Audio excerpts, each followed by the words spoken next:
Lesson 1. I Puma at large. Pumas are large, cat-like animals which are found in America. When reports came into London Zoo that a wild puma had been spotted 45 miles south of London, they were not taken seriously. However, as the evidence began to accumulate, experts from the zoo felt obliged to investigate, for the descriptions given by people who claimed to have seen the puma were extraordinarily similar. The hunt for the puma began in a small village where a woman picking blackberries saw a large cat only 5 yards away from her. It immediately ran away when she saw it, and experts confirmed that a puma will not attack a human being unless it is cornered. The search proved difficult, for the puma was often observed at one place in the morning and at another place 20 miles away in the evening. Wherever it went, it left behind it a trail of dead deer and small animals like rabbits. Paw prints were seen in a number of places and puma fur was found clinging to bushes. Several people complained of cat-like noises at night, and a businessman on a fishing trip saw the puma up a tree. The experts were now fully convinced that the animal was a puma, but where had it come from? As no pumas had been reported missing from any zoo in the country, this one must have been in the possession of a private collector and somehow managed to escape. The hunt went on for several weeks, but the puma was not caught. It is disturbing to think that a dangerous wild animal is still at large in the quiet countryside. Lesson 2. 13 equals 1. Our vicar is always raising money for one cause or another, but he has never managed to get enough money to have the church clock repaired. The big clock which used to strike the hours day and night was damaged many years ago, and has been silent ever since. One night, however, our vicar woke up with a start. The clock was striking the hours. Looking at his watch, he saw that it was 1 o'clock, but the bell struck 13 times before it stopped. Armed with a torch, the vicar went up into the clock tower to see what was going on. In the torch light, he caught sight of a figure whom he immediately recognized as Bill Wilkins, our local grocer. "Whatever are you doing up here, Bill?" asked the vicar in surprise. "I'm trying to repair the bell," answered Bill. "I've been coming up here night after night for weeks now. You see, I was hoping to give you a surprise." "You certainly did give me a surprise," said the vicar. "You've probably woken up everyone in the village as well. Still, I'm glad the bell is working again." "That's the trouble, vicar," answered Bill. "It's working all right, but I'm afraid that at 1 o'clock it will strike 13 times, and there's nothing I can do about it." "We'll get used to that, Bill," said the vicar. 13 is not as good as 1, but it's better than nothing. Now let's go downstairs and have a cup of tea. Lesson 3. An unknown goddess. Some time ago, an interesting discovery was made by archaeologists on the Aegean island of Kea. An American team explored a temple which stands in an ancient city on the promontory of Aea Irene. The city at one time must have been prosperous, for it enjoyed a high level of civilization. Houses, often 3 stories high, were built of stone. They had large rooms with beautifully decorated walls. The city was even equipped with a drainage system, for a great many clay pipes were found beneath the narrow streets. The temple, which the archaeologists explored, was used as a place of worship from the 15th century BC until Roman times.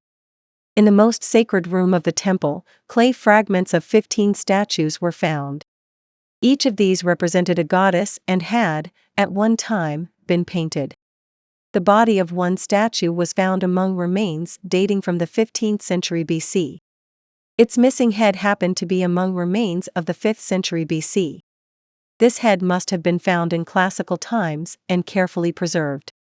It was very old and precious even then. When the archaeologists reconstructed the fragments, they were amazed to find that the goddess turned out to be a very modern-looking woman. She stood 3 feet high and her hands rested on her hips. She was wearing a full-length skirt which swept the ground. Despite her great age, she was very graceful indeed, but, so far, the archaeologists have been unable to discover her identity. Lesson 4. The Double Life of Alfred Blogs. These days, people who do manual work often receive far more money than people who work in offices. People who work in offices are frequently referred to as white-collar workers for the simple reason that they usually wear a collar and tie to go to work. Such is human nature that a great many people are often willing to sacrifice higher pay for the privilege of becoming white-collar workers. This can give rise to curious situations, as it did in the case of Alfred Blogs, who worked as a dustman for the Ellesmere Corporation. When he got married, Alf was too embarrassed to say anything to his wife about his job. He simply told her that he worked for the corporation. Every morning, he left home dressed in a smart black suit. He then changed into overalls and spent the next 8 hours as a dustman. Before returning home at night, he took a shower and changed back into his suit. Alf did this for over 2 years, and his fellow dustman kept his secret. Alf's wife has never discovered that she married a dustman, and she never will, for Alf has just found another job. He will soon be working in an office. He will be earning only half as much as he used to, but he feels that his rise in status is well worth the loss of money. From now on, he will wear a suit all day and others will call him Mr. Blogs, not Alf. Lesson 5. The facts. Editors of newspapers and magazines often go to extremes to provide their readers with unimportant facts and statistics. Last year, a journalist had been instructed by a well-known magazine to write an article on the president's palace in a new African republic. When the article arrived, the editor read the first sentence and then refused to publish it. The article began, "Hundreds of steps lead to the high wall which surrounds the president's palace." The editor at once sent the journalist a fax instructing him to find out the exact number of steps and the height of the wall. The journalist immediately set out to obtain these important facts, but he took a long time to send them. Meanwhile, the editor was getting impatient, for the magazine would soon go to press. He sent the journalist 2 more faxes, but received no reply. He sent yet another fax informing the journalist that if he did not reply soon he would be fired. When the journalist again failed to reply, the editor reluctantly published the article as it had originally been written. A week later, the editor at last received a fax from the journalist. Not only had the poleman been arrested, but he had been sent to prison as well. However, he had at last been allowed to send a fax in which he informed the editor that he had been arrested while counting the 1,084 steps leading to the 15-foot wall which surrounded the president's palace. Lesson 6. Smash and grab. The expensive shops in a famous arcade near Piccadilly were just opening. At this time of the morning, the arcade was almost empty. Mr. Taylor, the owner of a jewelry shop, was admiring a new window display. 2 of his assistants had been working busily since 8 o'clock and had only just finished. Diamond necklaces and rings had been beautifully arranged on a background of black velvet. After gazing at the display for several minutes, Mr. Taylor went back into his shop.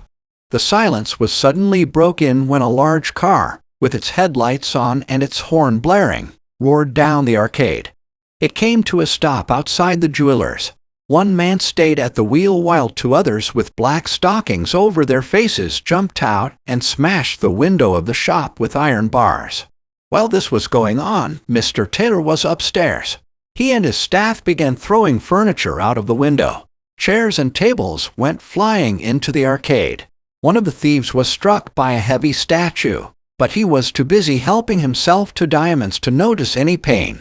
The raid was all over in 3 minutes, for the men scrambled back into the car and it moved off at a fantastic speed. Just as it was leaving, Mr. Taylor rushed out and ran after it, throwing ashtrays and vases, but it was impossible to stop the thieves. They had got away with thousands of pounds worth of diamonds. Lesson 7. Mutilated ladies? Has it ever happened to you? Have you ever put your trousers in the washing machine and then remembered there was a large banknote in your back pocket? When you rescued your trousers, did you find the note was whiter than white? People who live in Britain needn't despair when they make mistakes like this, and a lot of people do. Fortunately for them, the Bank of England has a team called Mutilated Ladies, which deals with claims from people who fed their money to a machine or to their dog. Dogs, it seems, love to chew up money. A recent case concerns Jane Betlin, whose fiancé, John, runs a successful furniture business. John had a very good day and put his wallet containing £3,000 into the microwave oven for safekeeping. Then he and Jane went horse riding. When they got home, Jane cooked their dinner in the microwave oven and, without realizing it, cooked her fiancé's wallet as well. Imagine their dismay when they found a beautifully cooked wallet and notes turned to ash. John went to see his bank manager, who sent the remains of wallet and the money to the special department of the Bank of England in Newcastle. The Mutilated Ladies. They examined the remains and John got all his money back.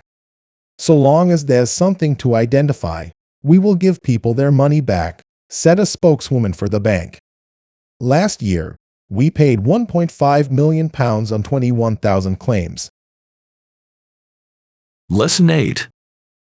A famous monastery. The Great St. Bernard Pass connects Switzerland to Italy. At 2,473 meters, it is the highest mountain pass in Europe. The famous monastery of St. Bernard, which was founded in the 11th century, lies about a mile away.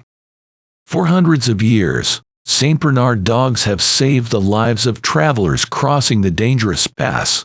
These friendly dogs, which were first brought from Asia, were used as watchdogs even in Roman times. Now that a tunnel has been built through the mountains, the pass is less dangerous, but each year, the dogs are still sent out into the snow whenever a traveler is in difficulty. Despite the new tunnel, there are still a few people who rashly attempt to cross the pass on foot. During the summer months, the monastery is very busy, for it is visited by thousands of people who cross the pass in cars. As there are so many people about, the dogs have to be kept in a special enclosure. In winter, however, life at the monastery is quite different. The temperature drops to -30 degrees and very few people attempt to cross the pass. The monks prefer winter to summer, for they have more privacy. The dogs have greater freedom, too, for they are allowed to wander outside their enclosure. The only regular visitors to the monastery in winter are parties of skiers who go there at Christmas and Easter. These young people, who love the peace of mountains, always receive a warm welcome at St. Bernard's Monastery. Lesson 9. Flying Cats. Cats never fail to fascinate human beings. They can be friendly and affectionate towards humans, but they lead mysterious lives of their own as well. They never become submissive like dogs and horses. As a result, humans have learned to respect feline independence.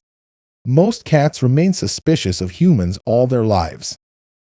One of the things that fascinates us most about cats is the popular belief that they have 9 lives. Apparently, there is a good deal of truth in this idea. A cat's ability to survive falls is based on fact. Recently, the New York Animal Medical Center made a study of 132 cats over a period of 5 months. All these cats had one experience in common. They had fallen off high buildings, yet only 8 of them died from shock or injuries. Of course, New York is the ideal place for such an interesting study, because there is no shortage of tall buildings. There are plenty of high-rise windowsills to fall from. One cat, Sabrina, fell 32 stories, yet only suffered from a broken tooth. Cats behave like well-trained paratroopers, a doctor said. It seems that the further cats fall, the less they are likely to injure themselves. In a long drop, they reach speeds of 60 miles an hour and more. At high speeds, falling cats have time to relax. They stretch out their legs like flying squirrels. This increases their air resistance and reduces the shock of impact when they hit the ground. Lesson 10. The Loss of Titanic. The great ship, Titanic, sailed for New York from Southampton on April 10, 1912.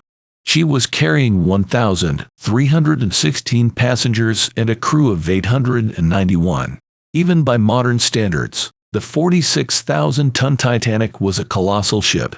At that time, however, she was not only the largest ship that had ever been built, but was regarded as unsinkable, for she had 16 watertight compartments. Even if 2 of these were flooded, she would still be able to float. The tragic sinking of this great liner will always be remembered, for she went down on her first voyage with heavy loss of life. 4 days after setting out, while the Titanic was sailing across the icy waters of the North Atlantic, a huge iceberg was suddenly spotted by a lookout. After the alarm had been given, the great ship turned sharply to avoid a direct collision. The Titanic turned just in time, narrowly missing the immense wall of ice which rose over 100 feet out of the water beside her. Suddenly, there was a slight trembling sound from below, and the captain went down to see what had happened. The noise had been so faint that no one thought that the ship had been damaged. Below, the captain realized to his horror that the Titanic was sinking rapidly, for 5 of her 16 watertight compartments had already been flooded. The order to abandon ship was given and hundreds of people plunged into the icy water. As there were not enough lifeboats for everybody, 1,500 lives were lost. Lesson 11. Not guilty. Customs officers are quite tolerant these days, but they can still stop you when you are going through the Green Channel and have nothing to declare. Even really honest people are often made to feel guilty. The hardened professional smuggler, on the other hand, is never troubled by such feelings, even if he has 500 gold watches hidden in his suitcase. When I returned from abroad recently, a particularly officious young customs officer clearly regarded me as a smuggler. "Have you anything to declare?" he asked, looking me in the eye. "No," I answered confidently. "Would you mind unlocking this suitcase, please?" "Not at all," I answered. The officer went through the case with great care. All the things I had packed so carefully were soon in a dreadful mess. I felt sure I would never be able to close the case again. Suddenly, I saw the officer's face light up. He had spotted a tiny bottle at the bottom of my case and he pounced on it with delight. "Perfume?" he asked sarcastically. "You should have declared that. Perfume is not exempt from import duty."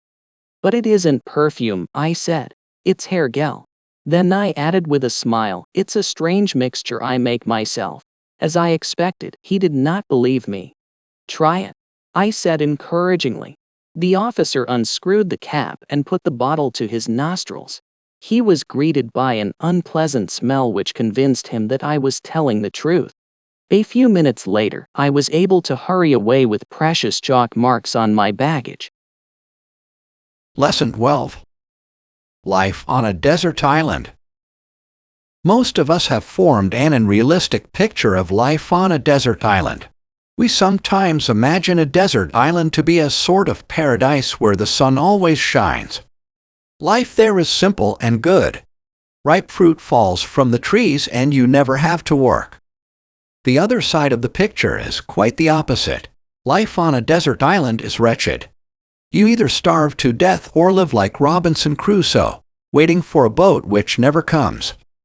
Perhaps there is an element of truth in both these pictures, but few of us have had the opportunity to find out. 2 men who recently spent 5 days on a coral island wish they had stayed there longer.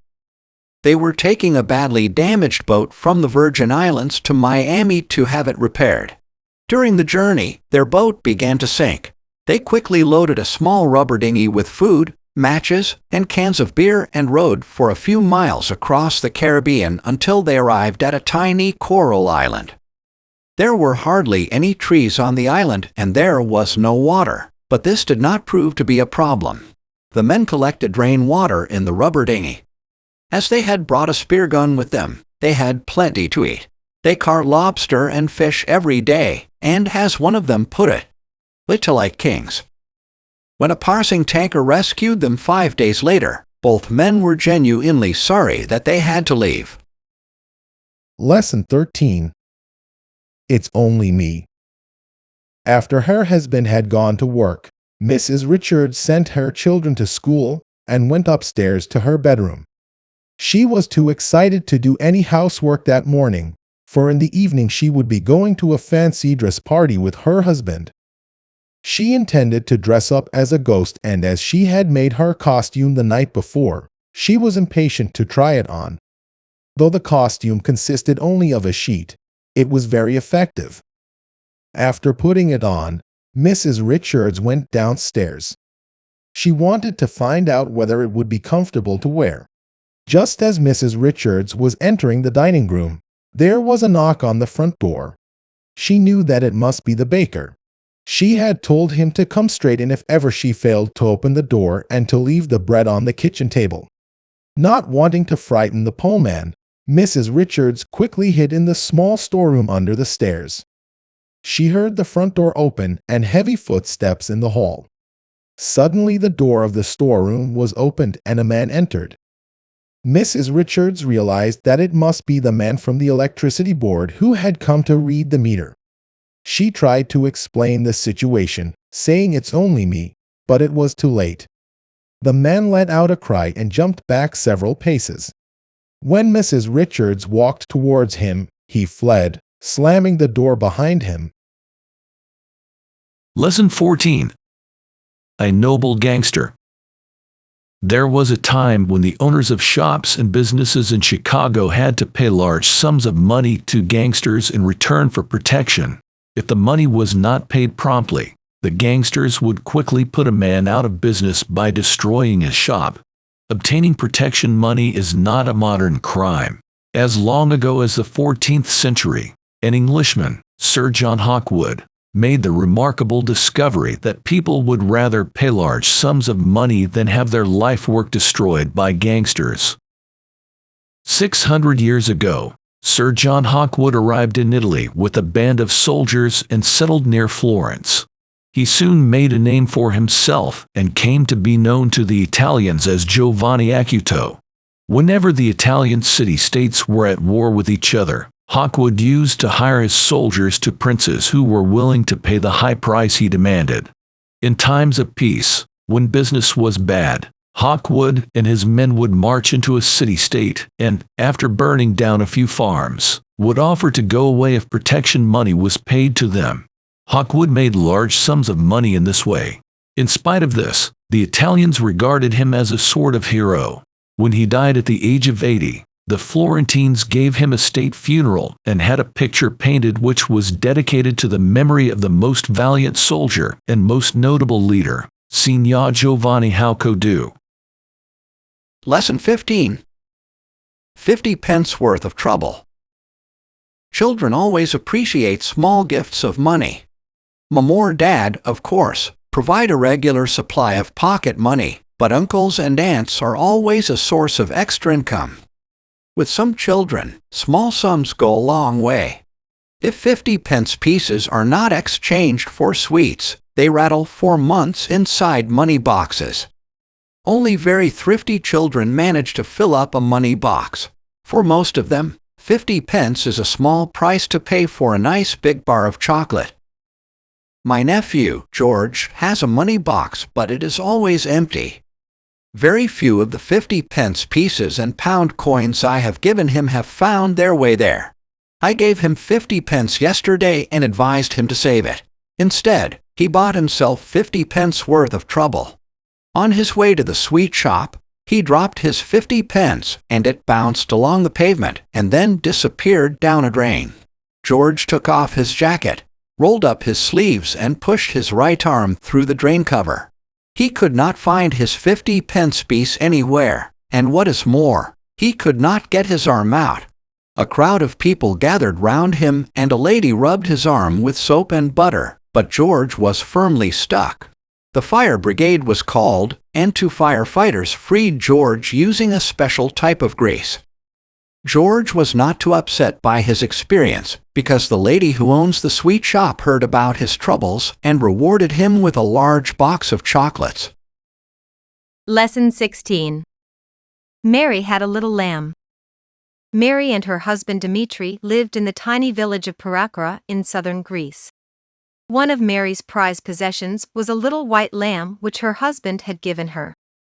She kept it tied to a tree in a field during the day and went to fetch it every evening. One evening, however, the lamb was missing.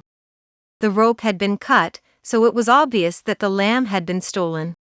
When Dimitri came in from the fields, his wife told him what had happened. Dimitri at once set out to find the thief. He knew it would not prove difficult in such a small village. After telling several of his friends about the theft, Dimitri found out that his neighbor, Aliko, had suddenly acquired a new lamb. Dimitri immediately went to Aliko's house and angrily accused him of stealing the lamb. He told him he had better return it or he would call the police. Aliko denied taking it and led Dimitri into his backyard. It was true that he had just bought a lamb, he explained, but his lamb was black. Ashamed of having acted so rashly, Dimitri apologized to Aliko for having accused him. While they were talking, it began to rain and Dimitri stayed in Aliko's house until the rain stopped. When he went outside half an hour later, he was astonished to find the little black lamb was almost white. Its wool, which had been dyed black, had been washed clean by the rain. Lesson 17. The longest suspension bridge in the world. Verrazano, an Italian about whom little is known, sailed into New York Harbor in 1524 and named it Angoulême. He described it as a very agreeable situation located within two small hills in the midst of which flowed a great river. Though Verrazano is by no means considered to be a great explorer, his name will probably remain immortal, for on November 21, 1964, the longest suspension bridge in the world was named after him. The Verrazano Bridge, which was designed by Othmar Ammann, joins Brooklyn to Staten Island. It has a span of 4,260 feet. The bridge is so long that the shape of the earth had to be taken into account by its designer. Two great towers support four huge cables. The towers are built on immense underwater platforms made of steel and concrete. The platforms extend to a depth of over 100 feet under the sea. These alone took 16 months to build. Above the surface of the water, the towers rise to a height of nearly 700 feet. They support the cables from which the bridge has been suspended. Each of the four cables contains 26,108 lengths of wire. It has been estimated that if the bridge were packed with cars, it would still only be carrying a third of its total capacity. However, size and strength are not the only important things about this bridge. Despite its immensity, it is both simple and elegant, fulfilling its designer's dream to create an enormous object drawn as faintly as possible. Lesson 18. Electric currents in modern art. Modern sculpture rarely surprises us anymore. The idea that modern art can only be seen in museums is mistaken. Even people who take no interest in art cannot have failed to notice examples of modern sculpture on display in public places. Strange forms stand in gardens and outside buildings and shops. We have got quite used to them. Some so-called modern pieces have been on display for nearly 80 years. In spite of this, some people, including myself, were surprised by a recent exhibition of modern sculpture. The first thing I saw when I entered the art gallery was a notice which said, "Do not touch the exhibits. Some of them are dangerous." The objects on display were pieces of moving sculpture. Oddly shaped forms that are suspended from the ceiling and move in response to a gust of wind are quite familiar to everybody. These objects, however, were different. Lined up against the wall, there were long thin wires attached to metal spheres. The spheres had been magnetized and attracted or repelled each other all the time. In the center of the hall, there were a number of tall structures which contained colored lights. These lights flickered continuously like traffic lights which have gone mad. Sparks were emitted from small black boxes and red lamps flashed on and off angrily. It was rather like an exhibition of prehistoric electronic equipment. These peculiar forms not only seemed designed to shock people emotionally, but to give them electric shocks as well. Lesson 19. A very dear cat. Kidnappers are rarely interested in animals, but they recently took considerable interest in Mrs. Eleanor Ramsey's cat. Mrs. Eleanor Ramsey, a very wealthy old lady, has shared a flat with her cat, Rastus, for a great many years. Rastus leads an orderly life. He usually takes a short walk in the evenings and is always home by 7 o'clock. One evening, however, he failed to arrive. Mrs. Ramsey got very worried. She looked everywhere for him but could not find him. 3 days after Rastus' disappearance, Mrs. Ramsey received an anonymous letter. The writer stated that Rastus was in safe hands and would be returned immediately if Mrs. Ramsey paid a ransom of £1,000. Mrs. Ramsey was instructed to place the money in a cardboard box and to leave it outside her door. At first, she decided to go to the police, but fearing that she would never see Rastus again, the letter had made that quite clear, she changed her mind. She withdrew £1,000 from her bank and followed the kidnapper's instructions. The next morning, the box had disappeared, but Mrs. Ramsey was sure that the kidnapper would keep his word. Sure enough, Rastus arrived punctually at 7 o'clock that evening. He looked very well, though he was rather thirsty, for he drank half a bottle of milk. The police were astounded when Mrs. Ramsey told them what she had done. She explained that Rastus was very dear to her. Considering the amount she paid, he was dear in more ways than one. Lesson 20. Pioneer Pilots. In 1908, Lord Northcliffe offered a prize of £1,000 to the first man who would fly across the English Channel. Over a year passed before the first attempt was made. On July 19, 1909, in the early morning, Hubert Latham took off from the French coast in his plane the Antoinette IV. He had traveled only 7 miles across the channel when his engine failed and he was forced to land on the sea. The Antoinette floated on the water until Latham was picked up by a ship. 2 days later, Louis Blériot arrived near Calais with a plane called No. 11. Blériot had been making planes since 1905 and this was his latest model. A week before, he had completed a successful overland flight during which he covered 26 miles. Latham, however, did not give up easily. He too arrived near Calais on the same day with a new Antoinette. It looked as if there would be an exciting race across the channel. Both planes were going to take off on July 25, but Latham failed to get up early enough. After making a short test flight at 4:15 a.m., Blériot set off half an hour later. His great flight lasted 37 minutes. When he landed near Dover, the first person to greet him was a local policeman. Latham made another attempt a week later and got within half a mile of Dover, but he was unlucky again. His engine failed and he landed on the sea for the second time. Lesson 21. Daniel Mendoza. Boxing matches were very popular in England 200 years ago. In those days, boxers fought with bare fists for prize money. Because of this, they were known as prize fighters. However, boxing was very crude, for there were no rules, and a prize fighter could be seriously injured or even killed during a match. One of the most colorful figures in boxing history was Daniel Mendoza, who was born in 1764. The use of gloves was not introduced until 1860 when the Marquis of Queensberry drew up the first set of rules. Though he was technically a prize fighter, Mendoza did much to change crude prize fighting into a sport, for he brought science to the game. In his day, Mendoza enjoyed tremendous popularity. He was adored by rich and poor alike.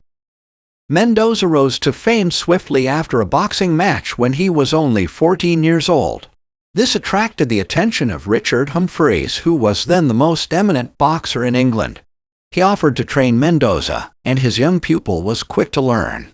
In fact, Mendoza soon became so successful that Humphreys turned against him. The two men quarreled bitterly, and it was clear that the argument could only be settled by a fight. A match was held at Stilton, where both men fought for an hour. The public bet a great deal of money on Mendoza, but he was defeated. Mendoza met Humphreys in the ring on a later occasion, and he lost for a second time. It was not until his third match in 1790 that he finally beat Humphreys and became champion of England. Meanwhile, he founded a highly successful academy, and even Lord Byron became one of his pupils. He earned enormous sums of money and was paid as much as £100 for a single appearance. Despite this, he was so extravagant that he was always in debt. After he was defeated by a boxer called Gentleman Jackson, he was quickly forgotten. He was sent to prison for failing to pay his debts and died in poverty in 1836. Lesson 22. By heart. Some plays are so successful that they run for years on end. In many ways, this is unfortunate for the actors who are required to go on repeating the same lines night after night. One would expect them to know their parts by heart and never have cause to falter. Yet this is not always the case. A famous actor in a highly successful play was once cast in the role of an aristocrat who had been imprisoned in the Bastille for 20 years. In the last act, a jailer would always come onto the stage with a letter which he would hand to the prisoner. Even though the noble was expected to read the letter at each performance, he always insisted that it should be written out in full. One night, the jailer decided to play a joke on his colleague to find out if, after so many performances, he had managed to learn the contents of the letter by heart. The curtain went up on the final act of the play and revealed the aristocrat sitting alone behind bars in his dark cell. Just then, the jailer appeared with the precious letter in his hands. He entered the cell and presented the letter to the aristocrat, but the copy he gave him had not been written out in full as usual. It was simply a blank sheet of paper. The jailer looked on eagerly, anxious to see if his fellow actor had at last learned his lines. The noble stared at the blank sheet of paper for a few seconds. Then, squinting his eyes, he said, "Light is dim. Read the letter to me." And he promptly handed the sheet of paper to the jailer. Finding that he could not remember a word of the letter either, the jailer replied, "The light is indeed dim, sire. I must get my glasses." With this, he hurried off the stage. Much to the aristocrat's amusement, the jailer returned a few moments later with a pair of glasses and the usual copy of the letter, which he proceeded to read to the prisoner. Lesson 23. One man's meat is another man's poison. People become quite illogical when they try to decide what can be eaten and what cannot be eaten. If you lived in the Mediterranean, for instance, you would consider octopus a great delicacy. You would not be able to understand why some people find it repulsive. On the other hand, your stomach would turn at the idea of frying potatoes in animal fat, the normally accepted practice in many northern countries. The sad truth is that most of us have been brought up to eat certain foods and we stick to them all our lives. No creature has received more praise and abuse than the common garden snail. Cooked in wine, snails are a great luxury in various parts of the world. There are countless people who, ever since their early years, have learned to associate snails with food. My friend, Robert, lives in a country where snails are despised. As his flat is in a large town, he has no garden of his own. For years he has been asking me to collect snails from my garden and take them to him. The idea never appealed to me very much, but one day, after a heavy shower, I happened to be walking in my garden when I noticed a huge number of snails taking a stroll on some of my prize plants. Acting on a sudden impulse, I collected several dozen, put them in a paper bag, and took them to Robert. Robert was delighted to see me and equally pleased with my little gift. I left the bag in the hall and Robert and I went into the living room where we talked for a couple of hours. I had forgotten all about the snails when Robert suddenly said that I must stay to dinner. Snails would, of course, be the main dish. I did not fancy the idea and I reluctantly followed Robert out of the room. To our dismay, we saw that there were snails everywhere. They had escaped from the paper bag and had taken complete possession of the hall. I have never been able to look at a snail since then. Lesson 24. A skeleton in the cupboard. We often read in novels how a seemingly respectable person or family has some terrible secret, which has been concealed from strangers for years. The English language possesses a vivid saying to describe this sort of situation. The terrible secret is called a skeleton in the cupboard.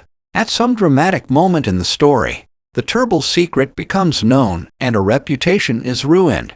The reader's hair stands on end when he reads in the final pages of the novel that the heroine, a dear old lady, who had always been so kind to everybody, had, in her youth, poisoned every one of her 5 husbands. It is all very well for such things to occur in fiction. To varying degrees, we all have secrets which we do not want even our closest friends to learn, but few of us have skeletons in the cupboard. The only person I know who has a skeleton in the cupboard is George Carlton, and he is very proud of the fact. George studied medicine in his youth. Instead of becoming a doctor, however, he became a successful writer of detective stories. I once spent an uncomfortable weekend which I shall never forget at his house. George showed me to the guest room which, he said, was rarely used. He told me to unpack my things and then come down to dinner. After I had stacked my shirts and underclothes into empty drawers, I decided to hang one of the 2 suits I had brought with me in the cupboard. I opened the cupboard door and then stood in front of it petrified. A skeleton was dangling before my eyes. The sudden movement of the door made its way slightly, and it gave me the impression that it was about to leap out at me. Dropping my suit, I dashed downstairs to tell George. This was worse than a terrible secret. This was a real skeleton. But George wasn't sympathetic. "Oh, that," he said with a smile as if he were talking about an old friend. "Tat Sebastian. You forget that I was a medical student once upon a time." Lesson 25. The Cutty Sark. One of the most famous sailing ships of the 19th century, the Cutty Sark, can still be seen at Greenwich. She stands on dry land and is visited by thousands of people each year. She serves as an impressive reminder of the great ships of the past. Before they were replaced by steamships, sailing vessels like the Cutty Sark were used to carry tea from China and wool from Australia. The Cutty Sark was one of the fastest sailing ships that has ever been built. The only other ship to match her was the Thermopylae. Both these ships set out from Shanghai on June 18, 1872, on an exciting race to England. This race, which went on for exactly 4 months, was the last of its kind. It marked the end of the great tradition of ships with sails and the beginning of a new era. The first of the 2 ships to reach Java after the race had begun was the Thermopylae, but on the Indian Ocean, the Cutty Sark took the lead. It seemed certain that she would be the first ship home, but during the race she had a lot of bad luck. In August, she was struck by a very heavy storm during which her rudder was torn away. The Cutty Sark rolled from side to side, and it became impossible to steer her.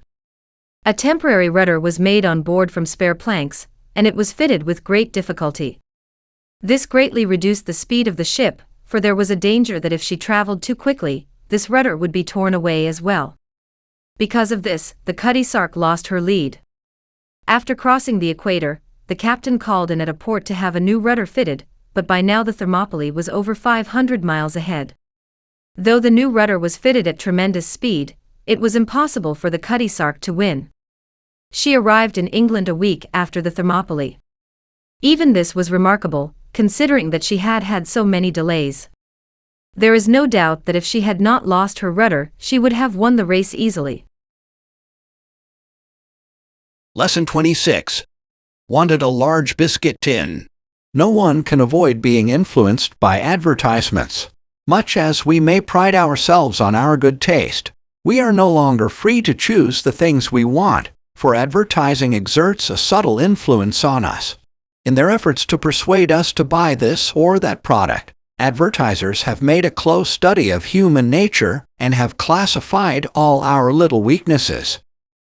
Advertisers discovered years ago that all of us love to get something for nothing. An advertisement which begins with the magic word, free, can rarely go wrong. These days, advertisers not only offer free samples, but free cars, free houses, and free trips round the world as well.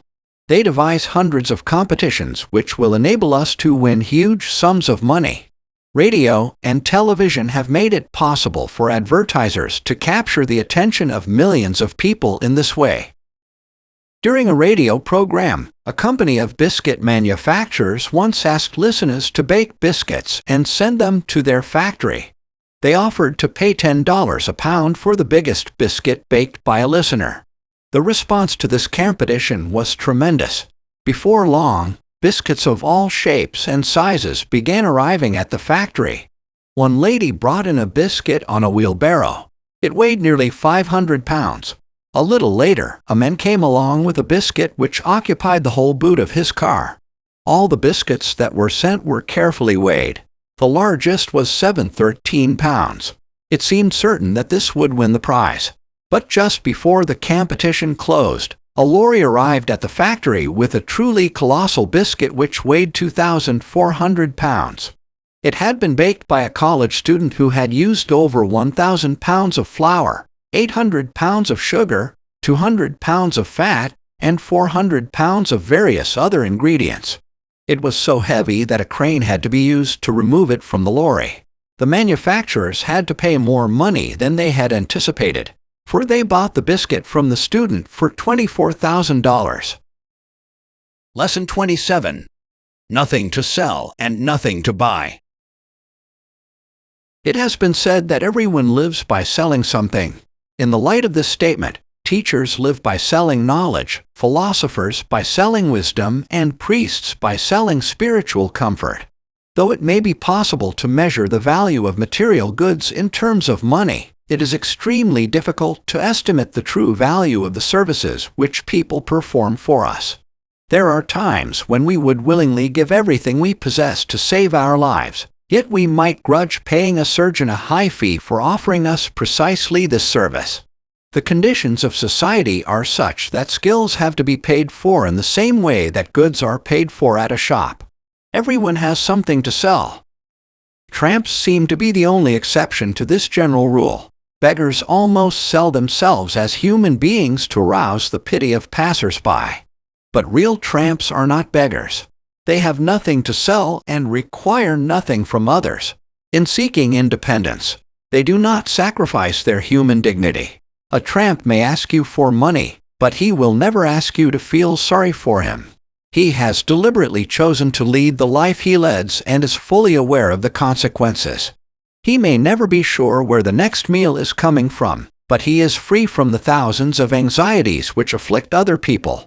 His few material possessions make it possible for him to move from place to place with ease. By having to sleep in the open, he gets far closer to the world of nature than most of us ever do.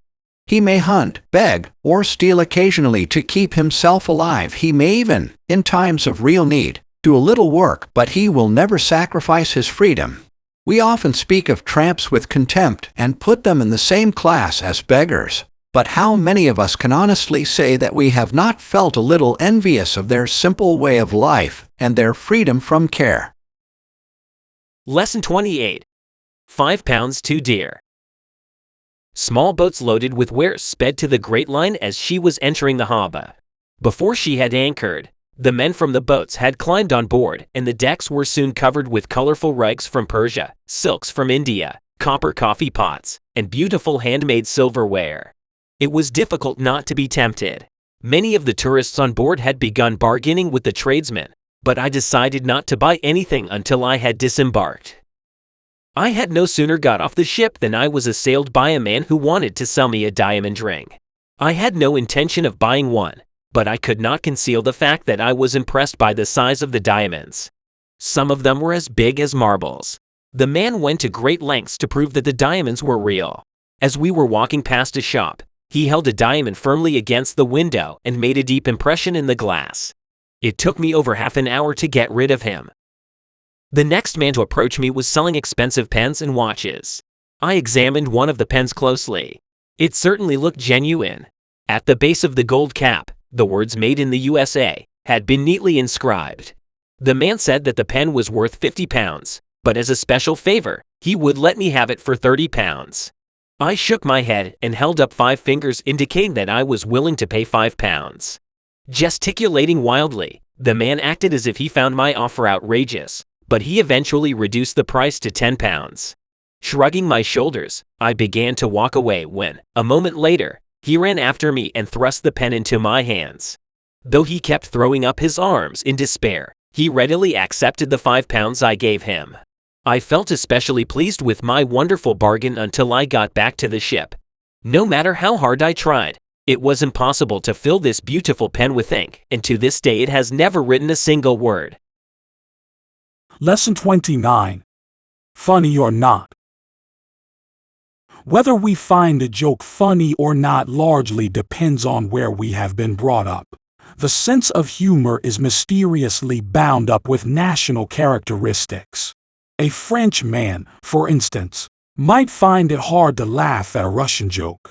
In the same way, a Russian might fail to see anything amusing in a joke which would make an Englishman laugh to tears. Most funny stories are based on comic situations. In spite of national differences, certain funny situations have a universal appeal. No matter where you live, you would find it difficult not to laugh at, say, Charlie Chaplin's early films. However, a new type of humor, which stems largely from the US, has recently come into fashion. It is called sick humor. Comedians base their jokes on tragic situations like violent death or serious accidents. Many people find this sort of joke distasteful. The following example of sick humor will enable you to judge for yourself. A man who had broken his right leg was taken to hospital a few weeks before Christmas. From the moment he arrived there, he kept on pestering his doctor to tell him when he would be able to go home. He dreaded having to spend Christmas in hospital. Though the doctor did his best, the patient's recovery was slow. On Christmas Day, the man still had his right leg in plaster. He spent a miserable day in bed thinking of all the fun he was missing. The following day, however, the doctor consoled him by telling him that his chances of being able to leave hospital in time for New Year celebrations were good. The man took heart, and sure enough, on New Year's Eve he was able to hobble along to a party. To compensate for his unpleasant experiences in hospital, the man drank a little more than was good for him. In the process, he enjoyed himself thoroughly and kept telling everybody how much he hated hospitals. He was still mumbling something about hospitals at the end of the party when he slipped on a piece of ice and broke his left leg. Lesson 30. The Death of a Ghost. For years, villagers believed that Tinley farm was haunted. The farm was owned by two brothers, Joe and Bob Cox. They employed a few farm hands, but no one was willing to work there long. Every time a worker gave up his job, he told the same story. Farm laborers said that they always woke up to find the work had been done overnight. Hay had been cut and cowsheds had been cleaned. A farm worker, who stayed up all night, claimed to have seen a figure cutting corn in the moonlight. In time, it became an accepted fact that the Cox brothers employed a conscientious ghost that did most of their work for them. No one suspected that there might be someone else on the farm who had never been seen. This was indeed the case.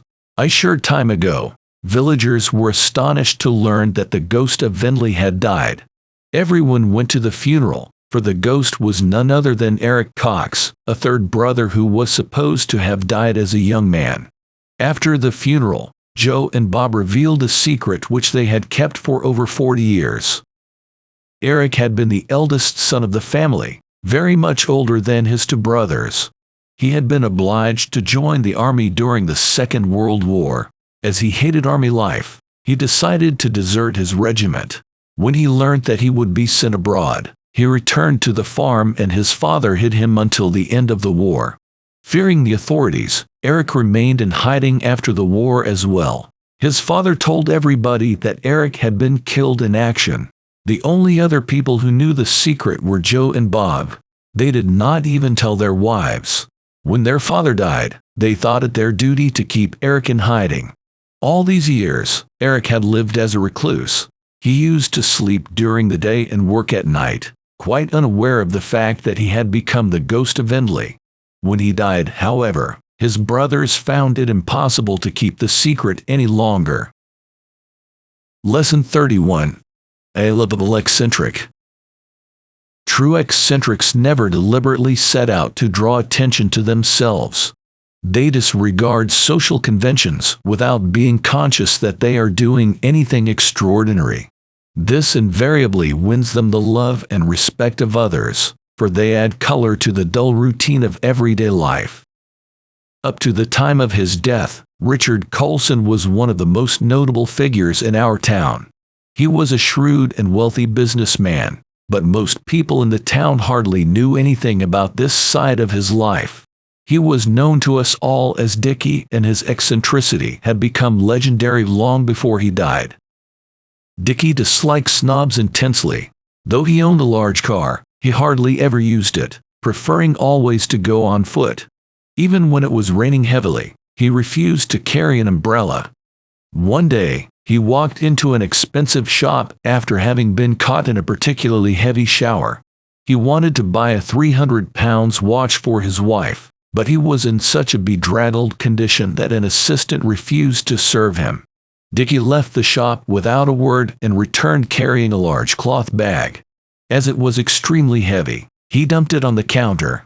The assistant asked him to leave, but Dicky paid no attention to him and requested to see the manager.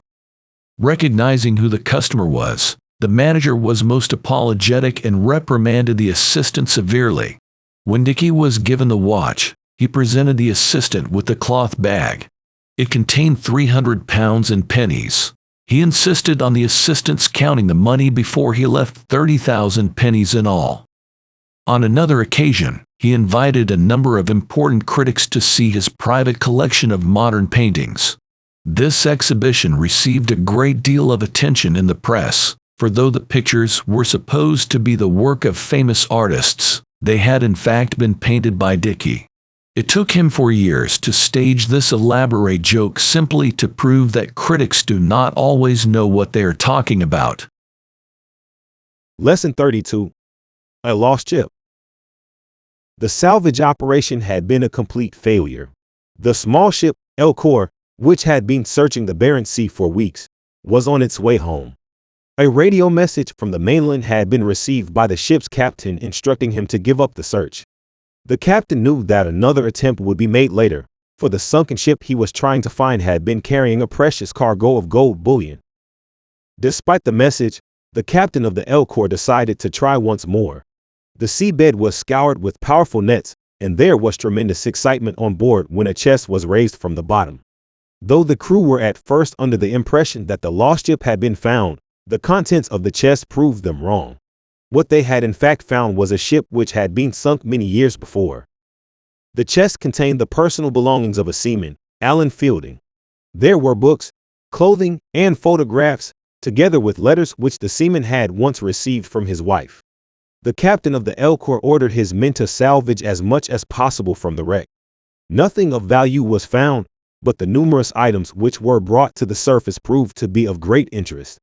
From a heavy gun that was raised, the captain realized that the ship must have been a cruiser. In another chest, which contained the belongings of a ship's officer, there was an unfinished letter which had been written on March 14, 1943. The captain learned from the letter that the name of the lost ship was the Karen. The most valuable find of all was the ship's log book, parts of which it was still possible to read. From this, the captain was able to piece together all the information that had come to light. The Karen had been sailing in a convoy to Russia when she was torpedoed by an enemy submarine. This was later confirmed by a naval official at the Ministry of Defense after the Elcor had returned home. All the items that were found were sent to the War Museum. Lesson 33. A day to remember. We have all experienced days when everything goes wrong. A day may begin well enough, but suddenly everything seems to get out of control. What invariably happens is that a great number of things choose to go wrong at precisely the same moment. It is as if a single unimportant event set up a chain of reactions. Let us suppose that you are preparing a meal and keeping an eye on the baby at the same time. The telephone rings, and this marks the prelude to an unforeseen series of catastrophes. While you are on the phone, the baby pulls the tablecloth off the table, smashing half your best crockery and cutting himself in the process. You hang up hurriedly and attend to baby, crockery, etc. Meanwhile, the meal gets burnt. As if this were not enough to reduce you to tears, your husband arrives, unexpectedly bringing 3 guests to dinner. Things can go wrong on a big scale, as a number of people recently discovered in Parramatta, a suburb of Sydney. During the rush hour one evening, 2 cars collided and both drivers began to argue. The woman immediately behind the 2 cars happened to be a learner. She suddenly got into a panic and stopped her car. This made the driver following her brake hard. His wife was sitting beside him holding a large cake. As she was thrown forward, the cake went right through the windscreen and landed on the road. Seeing a cake flying through the air, a lorry driver who was drying up alongside the car pulled up all of a sudden. The lorry was loaded with empty beer bottles, and hundreds of them slid off the back of the vehicle and onto the road. This led to yet another angry argument. Meanwhile, the traffic piled up behind. It took the police nearly an hour to get the traffic on the move again. In the meantime, the lorry driver had to sweep up hundreds of broken bottles. Only 2 stray dogs benefited from all this confusion, for they greedily devoured what was left of the cake. It was just one of those days. Lesson 34. A happy discovery. Antique shops exert a peculiar fascination on a great many people. The more expensive kind of antique shop, where rare objects are beautifully displayed in glass cases to keep them free from dust, is usually a forbidding place. But no one has to muster up courage to enter a less pretentious antique shop. There is always hope that in its labyrinth of musty, dark, disordered rooms a real rarity will be found amongst the piles of assorted junk that litter the floors. No one discovers a rarity by chance. A truly dedicated bargain hunter must have patience, and above all, the ability to recognize the worth of something when he sees it. To do this, he must be at least as knowledgeable as the dealer. Like a scientist bent on making a discovery, he must cherish the hope that one day he will be amply rewarded. My old friend, Frank Halliday, is just such a person. He has often described to me how he picked up a masterpiece for a mere £50. One Saturday morning, Frank visited an antique shop in my neighborhood. As he had never been there before, he found a great deal to interest him. The morning passed rapidly, and Frank was about to leave when he noticed a large packing case lying on the floor. The dealer told him that it had just come in, but that he could not be bothered to open it. Frank begged him to do so, and the dealer reluctantly prized it open. The contents were disappointing. Apart from an interesting-looking carved dagger, the box was full of crockery, much of it broken. Frank gently lifted the crockery out of the box and suddenly noticed a miniature painting at the bottom of the packing case. As its composition and line reminded him of an Italian painting he knew well, he decided to buy it. Glancing at it briefly, the dealer told him that it was worth £50. Frank could hardly conceal his excitement, for he knew that he had made a real discovery. The tiny painting proved to be an unknown masterpiece by Correggio and was worth thousands of pounds. Lesson 35. Justice was done. The word justice is usually associated with courts of law. We might say that justice has been done when a man's innocence or guilt has been proved beyond doubt. Justice is part of the complex machinery of the law. Those who seek it undertake an arduous journey and can never be sure that they will find it. Judges, however wise or eminent, are human and can make mistakes. There are rare instances when justice almost ceases to be an abstract conception. Reward or punishment are meted out quite independent of human interference. At such times, justice acts like a living force. When we use a phrase like "it serves him right," we are, in part, admitting that a certain set of circumstances has enabled justice to act of its own accord. When a thief was caught on the premises of a large jewelry store one morning, the shop assistants must have found it impossible to resist the temptation to say "it serves him right." The shop was an old converted house with many large, disused fireplace and tall, narrow chimneys. Towards midday, a girl heard a muffled cry coming from behind one of the walls. As the cry was repeated several times, She ran to tell the manager, who promptly rang up the fire brigade. The cry had certainly come from one of the chimneys, but as there were so many of them, the firefighters could not be certain which one it was. They located the right chimney by tapping at the walls and listening for the man's cries. After chipping through a wall which was 18 inches thick, they found that a man had been trapped in the chimney. As it was extremely narrow, the man was unable to move, but the firefighters were eventually able to free him by cutting a huge hole in the wall. The sorry-looking, blackened figure that emerged admitted at once that he had tried to break into the shop during the night but had got stuck in the chimney. He had been there for nearly 10 hours. Justice had been done even before the man was handed over to the police. Lesson 36. A chance in a million. We are less credulous than we used to be. In the 19th century, a novelist would bring his story to a conclusion by presenting his readers with a series of coincidences, most of them wildly improbable. Readers happily accepted the fact that an obscure maidservant was really the hero's mother. A long-lost brother, who was presumed dead, was really alive all the time and wickedly plotting to bring about the hero's downfall, and so on. Modern readers would find such naive solutions totally unacceptable. Yet, in real life, circumstances do sometimes conspire to bring about coincidences which anyone but a 19th century novelist would find incredible. When I was a boy, my grandfather told me how a German taxi driver, Franz Bussmann, found a brother who was thought to have been killed 20 years before. While on a walking tour with his wife, he stopped to talk to a workman. After they had gone on, Mrs. Bussmann commented on the workman's close resemblance to her husband and even suggested that he might be his brother. Franz poured scorn on the idea, pointing out that his brother had been killed in action during the war.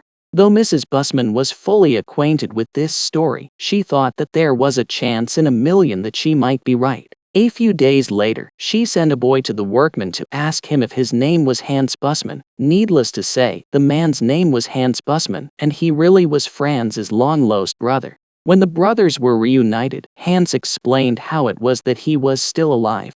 After having been wounded towards the end of the war, he had been sent to hospital and was separated from his unit. The hospital had been bombed and Hans had made his way back into Western Germany on foot.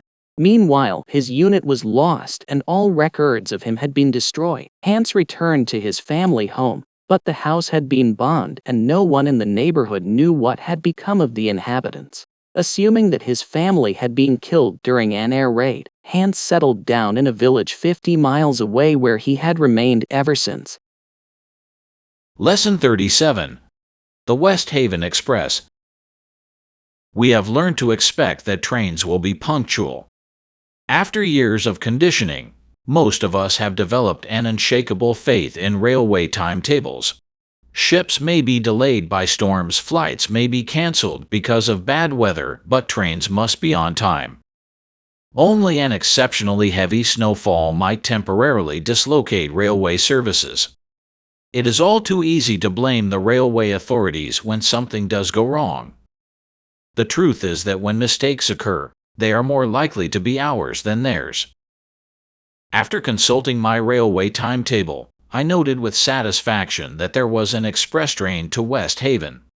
It went direct from my local station, and the journey lasted a mere hour and 17 minutes. When I boarded the train, I could not help noticing that a great many local people got on as well. At the time, this did not strike me as odd. I reflected that there must be a great many people besides myself who wished to take advantage of this excellent service.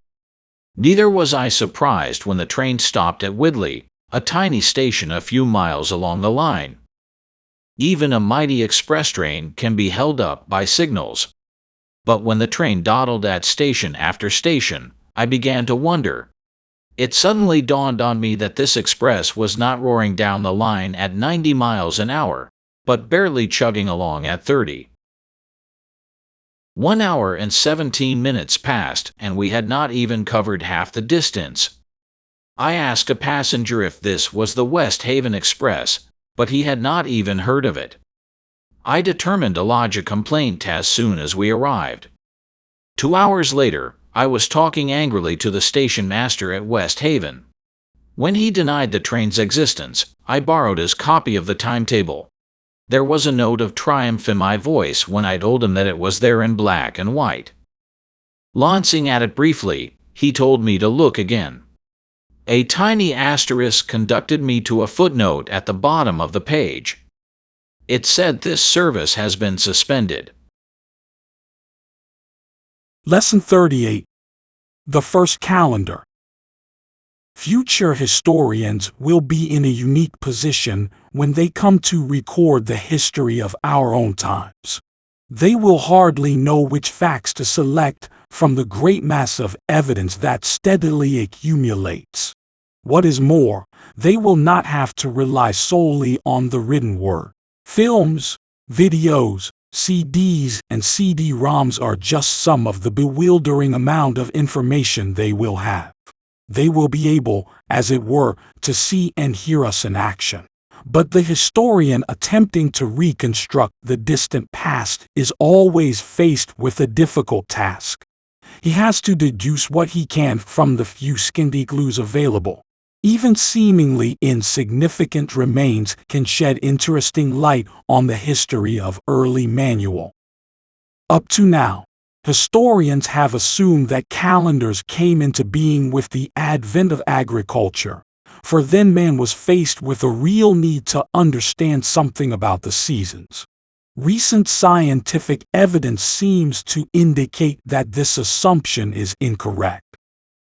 Historians have long been puzzled by dots, lines, and symbols which have been engraved on walls, bones, and the ivory tusk of mammoths. The nomads who made these markings lived by hunting and fishing during the last ice age, which began about 35,000 BC and ended about 10,000 BC. By correlating markings made in various parts of the world, historians have been able to read this difficult code. They have found that it is connected with the passage of days and the phases of the moon. It is, in fact, a primitive type of calendar. It has long been known that the hunting scenes depicted on walls were not simply a form of artistic expression. They had a definite meaning, for they were as near as early man could get to writing. It is possible that there is a definite relation between these paintings and the markings that sometimes accompany them. It seems that man was making a real effort to understand the seasons 20,000 years earlier than has been supposed. Lesson 39. Nothing to worry about. The rough road across the plains soon became so bad that we tried to get Bruce to drive back to the village we had come from. Even though the road was littered with boulders and pitted with holes, Bruce was not in the least perturbed. Glancing at his map, he informed us that the next village was a mere 20 miles away. It was not that Bruce always underestimated difficulties. He simply had no sense of danger at all. No matter what the conditions were, he believed that a car should be driven as fast as it could possibly go. As we bumped over the dusty track, we swerved to avoid large boulders. The wheels scooped up stones, which hammered ominously under the car. We felt sure that sooner or later a stone would rip a hole in our petrol tank or damage the engine. Because of this, we kept looking back, wondering if we were leaving a trail of oil and petrol behind us. What a relief it was when the boulders suddenly disappeared, giving way to a stretch of plain where the only obstacles were clumps of bushes. But there was worse to come. Just ahead of us there was a huge fissure. In response to renewed pleadings, Bruce stopped. Though we all got out to examine the fissure, he remained in the car. We informed him that the fissure extended for 50 yards and was 2 feet wide and 4 feet deep. Even this had no effect. Bruce went into a low gear and drove at a terrifying speed, keeping the front wheels astride the crack as he followed its zigzag course. Before we had time to worry about what might happen, we were back on the plain again. Bruce consulted the map once more and told us that the village was now only 15 miles away. Our next obstacle was a shallow pool of water about half a mile across. Bruce charged at it, but in the middle, the car came to a grinding halt. A yellow light on the dashboard flashed angrily and Bruce cheerfully announced that there was no oil in the engine. Lesson 40. Who's Who? It has never been explained why university students seem to enjoy practical jokes more than anyone else. Students specialize in a particular type of practical joke, the hoax. Inviting the fire brigade to put out a non-existent fire is a crude form of deception which no self-respecting student would ever indulge in. Students often create amusing situations which are funny to everyone except the victims. When a student recently sought a workman using a pneumatic drill outside his university, he immediately telephoned the police and informed them that 2 students dressed up as workmen were tearing up the road with a pneumatic drill. As soon as he had hung up, he went over to the workmen and told them that if a policeman ordered them to go away, they were not to take him seriously. He added that a student had dressed up as a policeman and was playing all sorts of silly jokes on people. Both the police and the workmen were grateful to the student for this piece of advance information.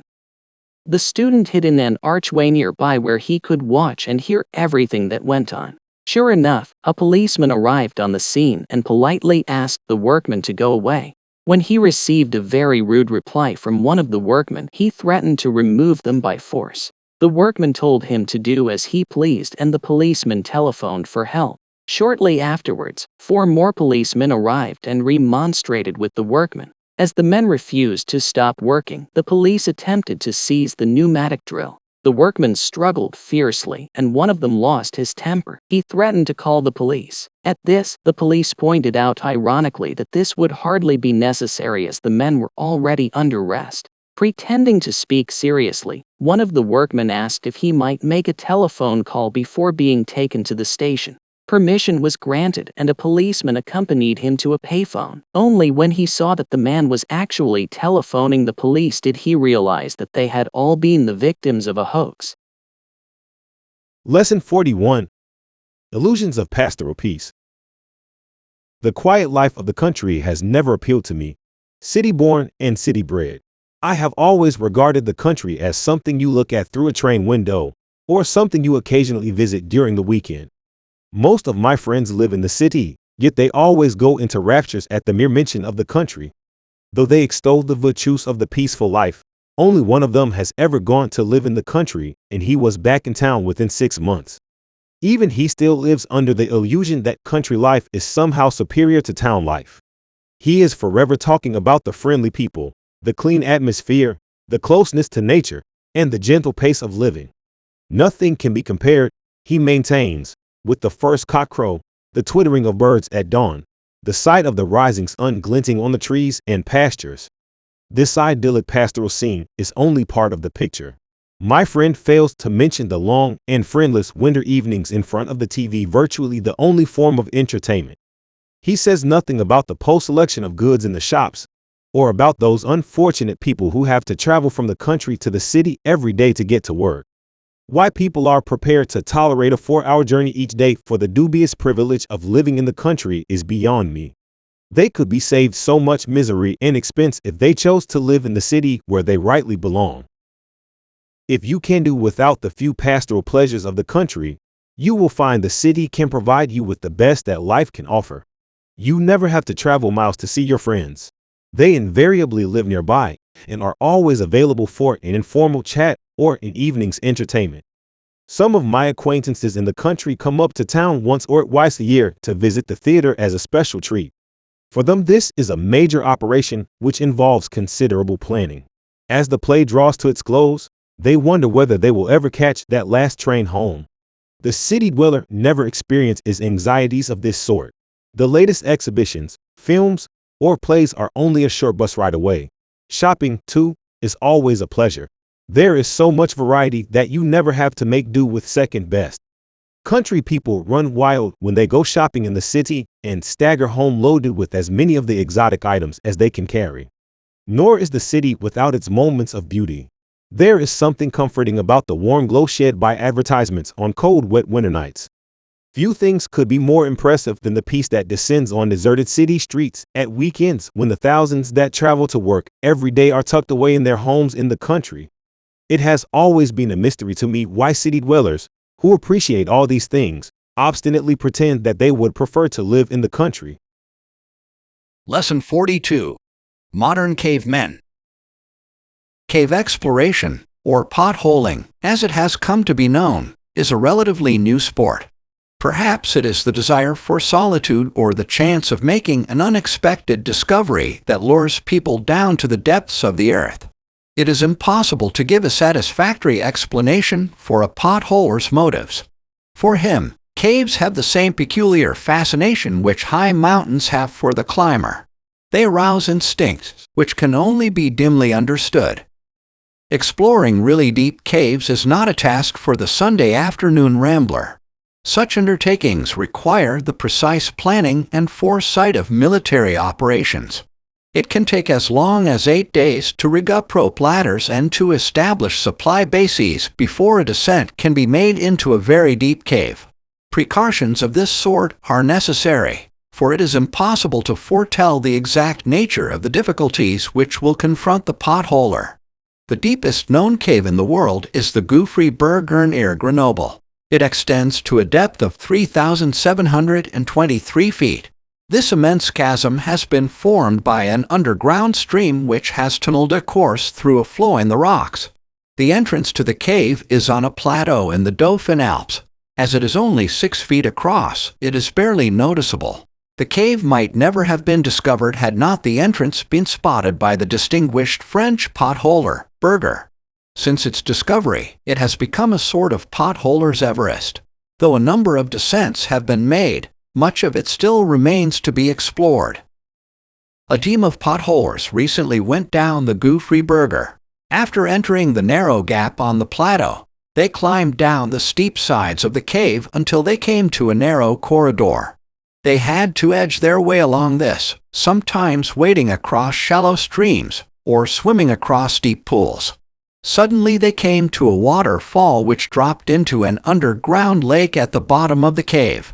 They plunged into the lake, and after loading their gear on an inflatable rubber dinghy, let the current carry them to the other side.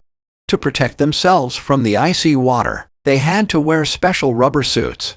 At the far end of the lake, they came to huge piles of rubble which had been washed up by the water. In this part of the cave, they could hear an insistent booming sound which they found was caused by a small water spout shooting down into a pool from the roof of the cave. Squeezing through a cleft in the rocks, the potholers arrived at an enormous cavern, the size of a huge concert hall. After switching on powerful arc lights, they saw great stalagmites, some of them over 40 feet high, rising up like tree trunks to meet the stalactites suspended from the roof. Round about, piles of limestone glistened in all the colors of the rainbow. In the eerie silence of the cavern, the only sound that could be heard was made by water which dripped continuously from the high dome above them. Lesson 43. Fully insured. Insurance companies are normally willing to insure anything. Insuring public or private property is a standard practice in most countries in the world. If, however, you were holding an open-air garden party or a fete, it would be equally possible to insure yourself in the event of bad weather. Needless to say, the bigger the risk an insurance company takes, the higher the premium you will have to pay. It is not uncommon to hear that a shipping company has made a claim for the cost of salvaging a sunken ship. But the claim made by a local authority to recover the cost of salvaging a sunken pie dish must surely be unique. Admittedly, it was an unusual pie dish, for it was 18 feet long and 6 feet wide. It had been purchased by a local authority so that an enormous pie could be baked for an annual fair. The pie committee decided that the best way to transport the dish would be by canal, so they insured it for the trip. Shortly after it was launched, the pie committee went to a local inn to celebrate. At the same time, a number of teenagers climbed onto the dish and held a little party of their own. Dancing proved to be more than the dish could bear, for during the party it capsized and sank in 7 feet of water. The pie committee telephoned a local garage owner who arrived in a recovery truck to salvage the pie dish. Shivering in their wet clothes, the teenagers looked on while three men dived repeatedly into the water to locate the dish. They had little difficulty in finding it, but hauling it out of the water proved to be a serious problem. The sides of the dish were so smooth that it was almost impossible to attach hawsers and chains to the rim without damaging it. Eventually, chains were fixed to one end of the dish and a powerful winch was put into operation. The dish rose to the surface and was gently drawn towards the canal bank. For one agonizing moment, the dish was perched precariously on the bank of the canal, but it suddenly overbalanced and slid back into the water. The men were now obliged to try once more. This time they fixed heavy metal clamps to both sides of the dish so that they could fasten the chains. The dish now had to be lifted vertically because one edge was resting against the side of the canal. The winch was again put into operation, and one of the men started up the truck. Several minutes later, the dish was successfully hauled above the surface of the water. Water streamed in torrents over its sides with such force that it set up a huge wave in the canal. There was danger that the wave would rebound off the other side of the bank and send the dish plunging into the water again. By working at tremendous speed, the men managed to get the dish onto dry land before the wave returned. Lesson 44. Speed and Comfort. People traveling long distances frequently have to decide whether they would prefer to go by land, sea, or air. Hardly anyone can positively enjoy sitting in a train for more than a few hours. Train compartments soon get cramped and stuffy. It is almost impossible to take your mind off the journey.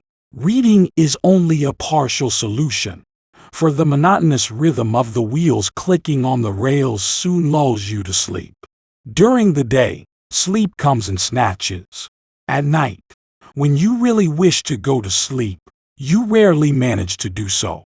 You are lucky enough to get a sleeper. You spend half the night staring at the small blue light in the ceiling, or fumbling to find your ticket for inspection. Inevitably, you arrive at your destination almost exhausted. Long car journeys are even less pleasant, for it is quite impossible even to read. On motorways you can, at least, travel fairly safely at high speeds, but more often than not, the greater part of the journey is spent on roads with few service stations and too much traffic.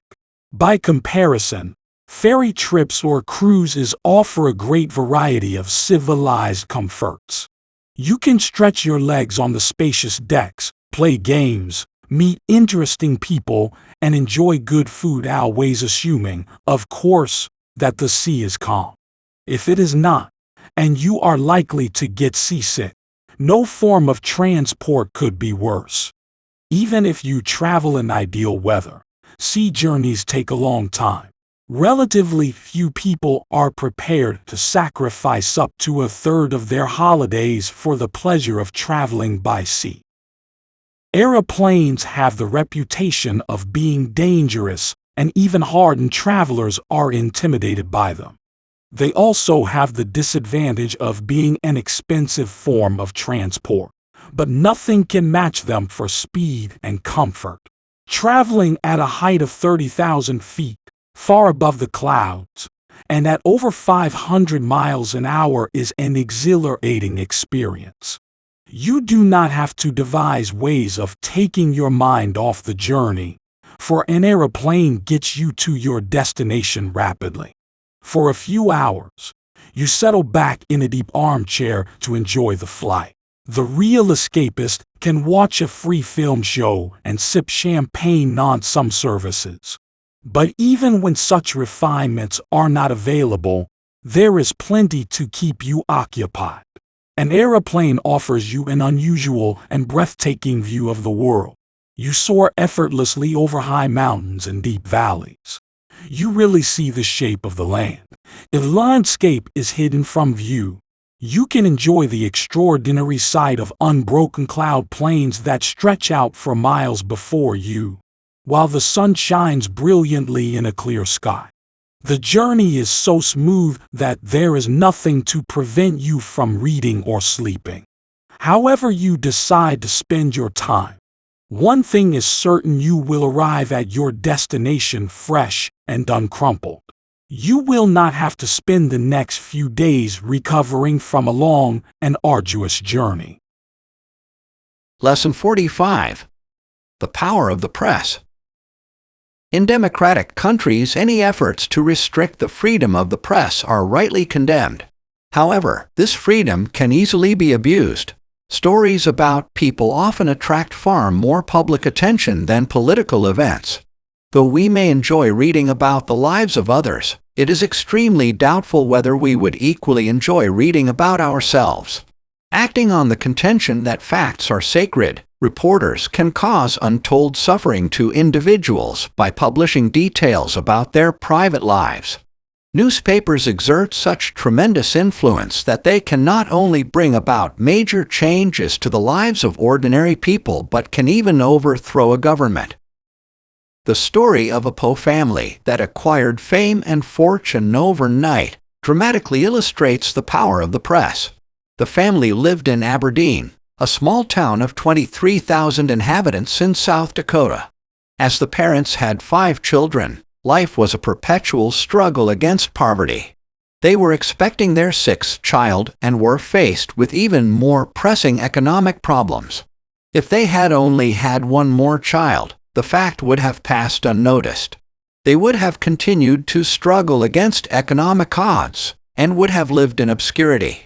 But they suddenly became the parents of quintuplets, 4 girls and a boy, an event which radically changed their lives.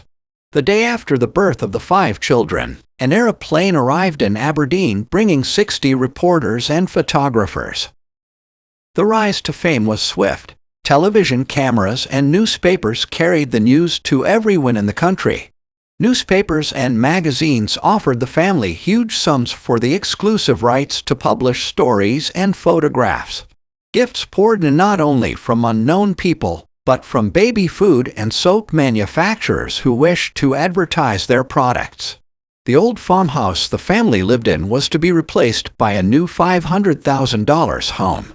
Reporters kept pressing for interviews, so lawyers had to be employed to act as spokesmen for the family at press conferences. While the 5 babies were still quietly sleeping in oxygen tents in a hospital nursery, their parents were paying the price for fame. It would never again be possible for them to lead normal lives. They had become the victims of commercialization, for their names had acquired a market value. Instead of being 5 new family members, these children had immediately become a commodity. Lesson 46. Do it yourself. So great is our passion for doing things for ourselves that we are becoming increasingly less dependent on specialized labor. No one can plead ignorance of a subject any longer, for there are countless do-it-yourself publications. Armed with the right tools and materials, newlyweds gaily embark on the task of decorating their own homes. Men, particularly, spend hours of their leisure time installing their own fireplace, laying out their own gardens, building garages, and making furniture. Some really keen enthusiasts go so far as to build their own computers, chopskater for the do-it-yourself craze not only by running special advisory services for novices, but by offering consumers bits and pieces which they can assemble at home. Such things provide an excellent outlet for pent-up creative energy. But unfortunately not all of us are born handymen. Some wives tend to believe that their husbands are infinitely resourceful and can fix anything. Even men who can hardly drive a nail in straight are supposed to be born electricians, carpenters, plumbers, and mechanics. When lights fuse, furniture gets rickety, pipes get clogged, or vacuum cleaners fail to operate, some women assume that their husbands will somehow put things right. The worst thing about the do-it-yourself game is that sometimes even men live under the delusion that they can do anything, even when they have repeatedly been proved wrong. It is a question of pride as much as anything else. Last spring my wife suggested that I call in a man to look at our lawnmower. It had broken down the previous summer, and though I promised to repair it, I had never got round to it. I would not hear of the suggestion and said that I would fix it myself. One Saturday afternoon, I hauled the machine into the garden and had a close look at it. As far as I could see, it only needed a minor adjustment, a turn of a screw here, a little tightening up there, a drop of oil, and it would be as good as new. Inevitably, the repair job was not quite so simple. The mower firmly refused to mow, so I decided to dismantle it. The garden was soon littered with chunks of metal which had once made up a lawnmower. But I was extremely pleased with myself. I had traced the cause of the trouble. One of the links in the chain that drives the wheels had snapped. After buying a new chain, I was faced with the insurmountable task of putting the confusing jigsaw puzzle together again. I was not surprised to find that the machine still refused to work after I had reassembled it, for the simple reason that I was left with several curiously shaped bits of metal which did not seem to fit anywhere. I gave up in despair. The weeks passed and the grass grew. When my wife nagged me to do something about it, I told her that either I would have to buy a new mower or let the grass grow.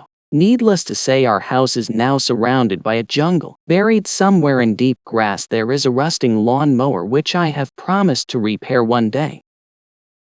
Lesson 47. Too high a price. Pollution is the price we pay for an overpopulated, over-industrialized planet. When you come to think about it, there are only 4 ways you can deal with rubbish. Dump it, burn it, turn it into something you can use again, attempt to produce less of it. We keep trying all 4 methods, but the sheer volume of rubbish we produce worldwide threatens to overwhelm us. Rubbish, however, is only part of the problem of polluting our planet. The need to produce ever-increasing quantities of cheap food leads to a different kind of pollution. Industrialized farming methods produce cheap meat products: beef, pork, and chicken. The use of pesticides and fertilizers produces cheap grain and vegetables. The price we pay for cheap food may be already too high. Mad cow disease, BSE in cattle, salmonella in chicken and eggs, and listeria in dairy products. And if you think you'll abandon meat and become a vegetarian, you have the choice of very expensive organically grown vegetables or a steady diet of pesticides every time you think you're eating fresh salads and vegetables, or just having an innocent glass of water. However, there is an even more insidious kind of pollution that particularly affects urban areas and invades our daily lives, and that is noise. Burglar alarms going off at any time of the day or night serve only to annoy passersby and actually assist burglars to burgle. Car alarms constantly scream at us in the street and are a source of profound irritation. A recent survey of the effects of noise revealed, surprisingly, that dogs barking incessantly in the night rated the highest form of noise pollution on a scale ranging from 1 to 7.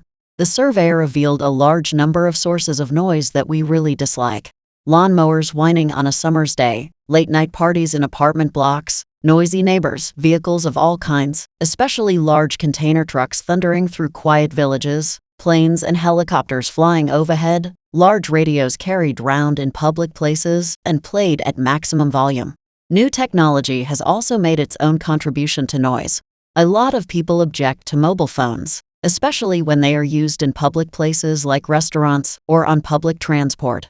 Loud conversations on mobile phones invade our thoughts or interrupt the pleasure of meeting friends for a quiet chat. The noise pollution survey revealed a rather surprising and possibly amusing old-fashioned source of noise. It turned out to be snoring. Men were found to be the worst offenders. It was revealed that 20% of men in their mid-30s snore.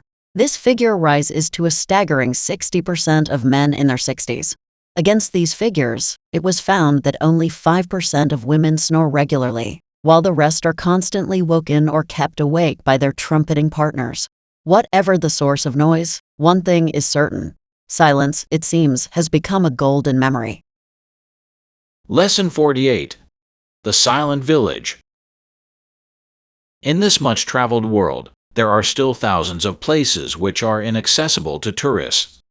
We always assume that villagers in remote places are friendly and hospitable. But people who are cut off not only from foreign tourists, but even from their own countrymen can be hostile to travelers. Visits to really remote villages are seldom enjoyable, as my wife and I discovered during a tour through the Balkans. We had spent several days in a small town and visited a number of old churches in the vicinity. These attracted many visitors, for they were not only of great architectural interest, but contained a large number of beautifully preserved frescoes as well. On the day before our departure, several busloads of tourists descended on the town. This was more than we could bear, so we decided to spend our last day exploring the countryside. Taking a path which led out of the town, we crossed a few fields until we came to a dense wood.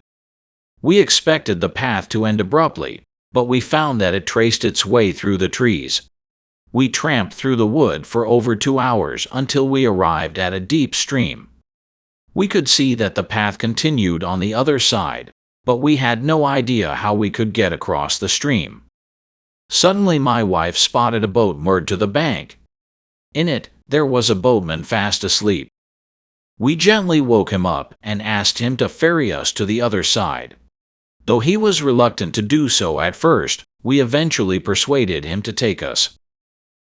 The path led to a tiny village perched on the steep sides of a mountain. The place consisted of a straggling and made road, which was lined on either side by small houses. Even under a clear blue sky, the village looked forbidding, as all the houses were built of gray mud bricks. The village seemed deserted, the only sign of life being an ugly-looking black goat on a short length of rope tied to a tree in a field nearby. Sitting down on a dilapidated wooden fence near the field, we opened a couple of tins of sardines and had a picnic lunch. All at once, I noticed that my wife seemed to be filled with alarm. Looking up, I saw that we were surrounded by children in rags, who were looking at us silently as we led it. We offered them food and spoke to them kindly, but they remained motionless. I concluded that they were simply shy of strangers. When we later walked down the main street of the village, we were followed by a silent procession of children. The village, which had seemed deserted, immediately came to life. Faces appeared at windows. Men in shirt sleeves stood outside their houses and glared at us. Old women in black shawls peered at us from doorways. The most frightening thing of all was that not a sound could be heard. There was no doubt that we were unwelcome visitors. We needed no further warning. Turning back down the main street, we quickened our pace and made our way rapidly towards the stream where we hoped the boatman was waiting. Lesson 49. The Ideal Servant. It is a good thing my Aunt Harriet died years ago. If she were alive today, she would not be able to air her views on her favorite topic of conversation, domestic servants. Aunt Harriet lived in that leisurely age when servants were employed to do housework. She had a huge, rambling country house called the Gables. She was sentimentally attached to this house, for even though it was far too big for her needs, she persisted in living there long after her husband's death. Before she grew old, Aunt Harriet used to entertain lavishly. I often visited the Gables when I was a boy. No matter how many guests were present, the great house was always immaculate. The parquet floors shone like mirrors. Highly polished silver was displayed in gleaming glass cabinets. Even my uncle's huge collection of books was kept miraculously free from dust. And Harriet presided over an invisible army of servants that continuously scrubbed, cleaned, and polished.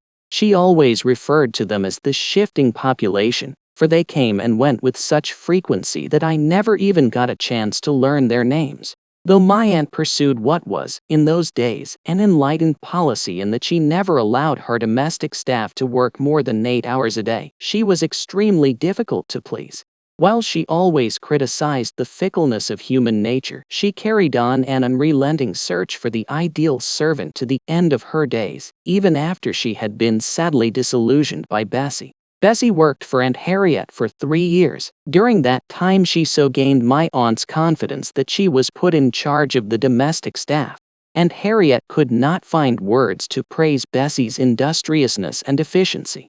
In addition to all her other qualifications, Bessie was an expert cook. She acted the role of the perfect servant for 3 years before Aunt Harriet discovered her little weakness. After being absent from the Gables for a week, my aunt unexpectedly returned one afternoon with a party of guests and instructed Bessie to prepare dinner. Not only was the meal well below the usual standard, but Bessie seemed unable to walk steadily. She bumped into the furniture and kept mumbling about the guests. When she came in with the last course, a huge pudding, she tripped on the carpet and the pudding went flying through the air, narrowly missed my aunt, and crashed on the dining table with considerable force. Though this caused great mirth among the guests, and Harriet was horrified, she reluctantly came to the conclusion that Bessie was drunk. The guests had, of course, realized this from the moment Bessie opened the door for them and, long before the final catastrophe, had had a difficult time trying to conceal their amusement. The Poe girl was dismissed instantly. After her departure, Aunt Harriet discovered that there were piles of empty wine bottles of all shapes and sizes neatly stacked in what had once been Bessie's wardrobe. They had mysteriously found their way there from the wine cellar. Lesson 50. New Year Resolutions. The new year is a time for resolutions. Mentally, at least, most of us could compile formidable lists of do's and don'ts. The same old favorites recur year in year out with monotonous regularity. We resolve to get up earlier each morning, eat less, find more time to play with the children, do 1,001 jobs about the house, be nice to people we don't like, drive carefully, and take the dog for a walk every day. Past experience has taught us that certain accomplishments are beyond attainment. If we remain inveterate smokers, it is only because we have so often experienced the frustration that results from failure. Most of us fail in our efforts at self-improvement because our schemes are too ambitious and we never have time to carry them out. We also make the fundamental error of announcing our resolutions to everybody so that we look even more foolish when we slip back into our bad old ways. Aware of these pitfalls, this year I attempted to keep my resolutions to myself. I limited myself to 2 modest ambitions: to do physical exercise every morning and to read more of an evening. An all-night party on New Year's Eve provided me with a good excuse for not carrying out either of these new resolutions on the first day of the year, but on the second, I applied myself assiduously to the task. The daily exercises lasted only 11 minutes and I proposed to do them early in the morning before anyone had got up. The self-discipline required to drag myself out of bed 11 minutes earlier than usual was considerable. Nevertheless, I managed to creep down into the living room for 2 days before anyone found me out.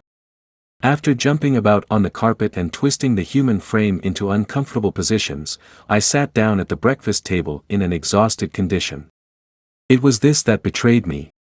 The next morning the whole family trooped in to watch the performance. That was really unsettling, but I fended off the taunts and jibes of the family good-humoredly and soon everybody got used to the idea. However, my enthusiasm waned. The time I spent at exercises gradually diminished. Little by little the 11 minutes fell to 0. By January 10th, I was back to where I had started from. I argued that if I spent less time exhausting myself at exercises in the morning, I would keep my mind fresh for reading when I got home from work. Resisting the hypnotizing effect of television, I sat in my room for a few evenings with my eyes glued to a book. One night, however, feeling cold and lonely, I went downstairs and sat in front of the television pretending to read. That proved to be my undoing, for I soon got back to my old bad habit of dozing off in front of the screen. I still haven't given up my resolution to do more reading. In fact, I have just bought a book entitled How to Read 1,000 Words a Minute. Perhaps it will solve my problem, but I just haven't had time to read it. Lesson 51. Predicting the future. Predicting the future is notoriously difficult. Who could have imagined, in the mid-1970s, for example, that by the end of the 20th century, computers would be as common in people's homes as TV sets? In the 1970s, computers were common enough, but only in big business, government departments, and large organizations. These were the so-called mainframe machines. Mainframe computers were very large indeed, often occupying whole air-conditioned rooms, employing full-time technicians and run on specially written software. Though these large machines still exist, many of their functions have been taken over by small powerful personal computers, commonly known as PCs. In 1975, a primitive machine called the Altair was launched in the USA. It can properly be described as the first home computer, and it pointed the way to the future. This was followed, at the end of the 1970s, by a machine called an Apple. In the early 1980s, the computer giant IBM produced the world's first personal computer. This ran on an operating system called DOS, produced by a then small company named Microsoft. The IBM personal computer was widely copied. From those humble beginnings, we have seen the development of the user-friendly home computers and multimedia machines which are in common use today.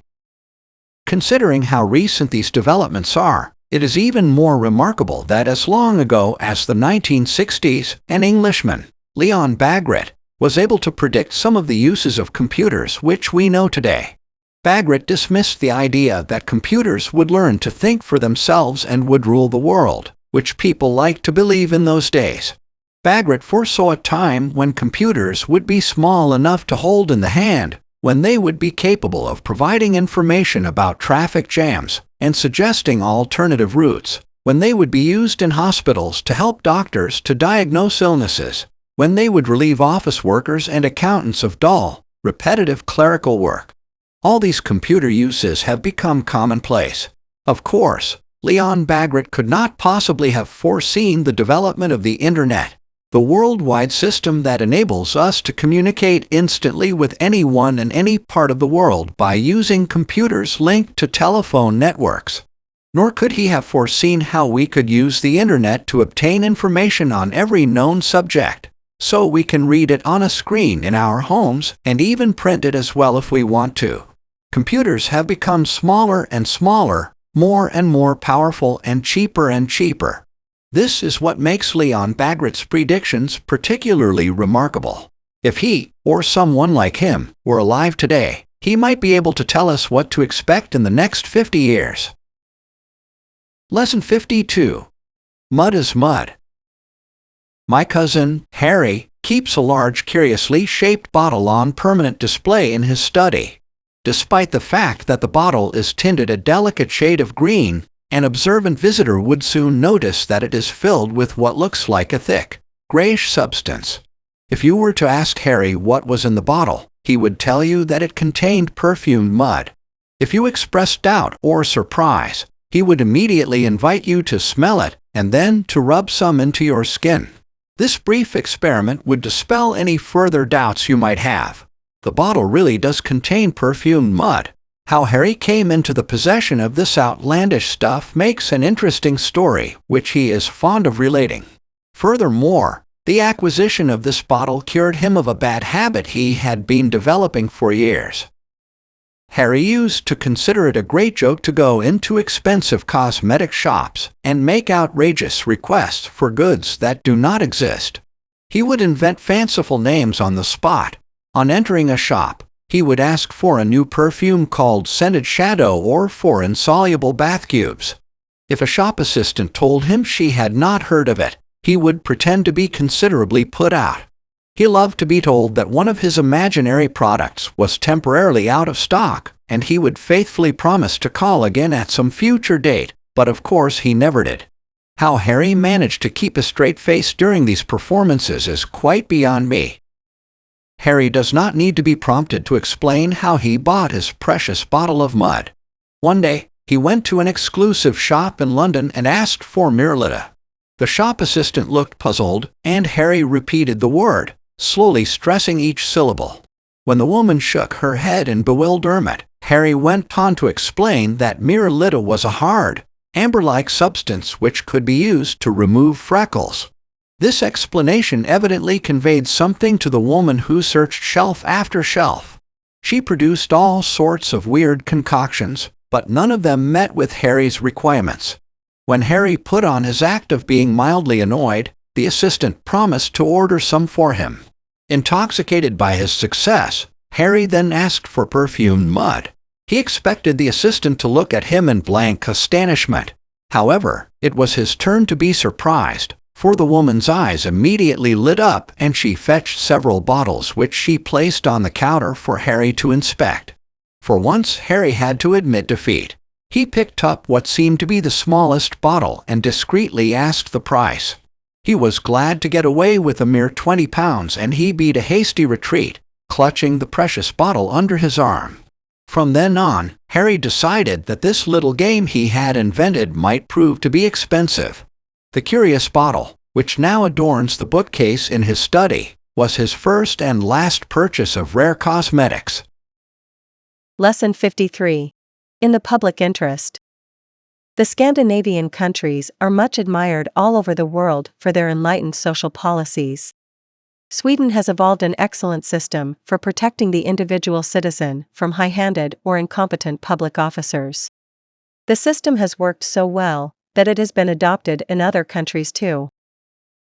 The Swedes were the first to recognize that public officials like civil servants, police officers, health inspectors, or tax collectors can make mistakes or act overzealously in the belief that they are serving the public. As long ago as 1809, the Swedish Parliament introduced a scheme to safeguard the interest of the individual.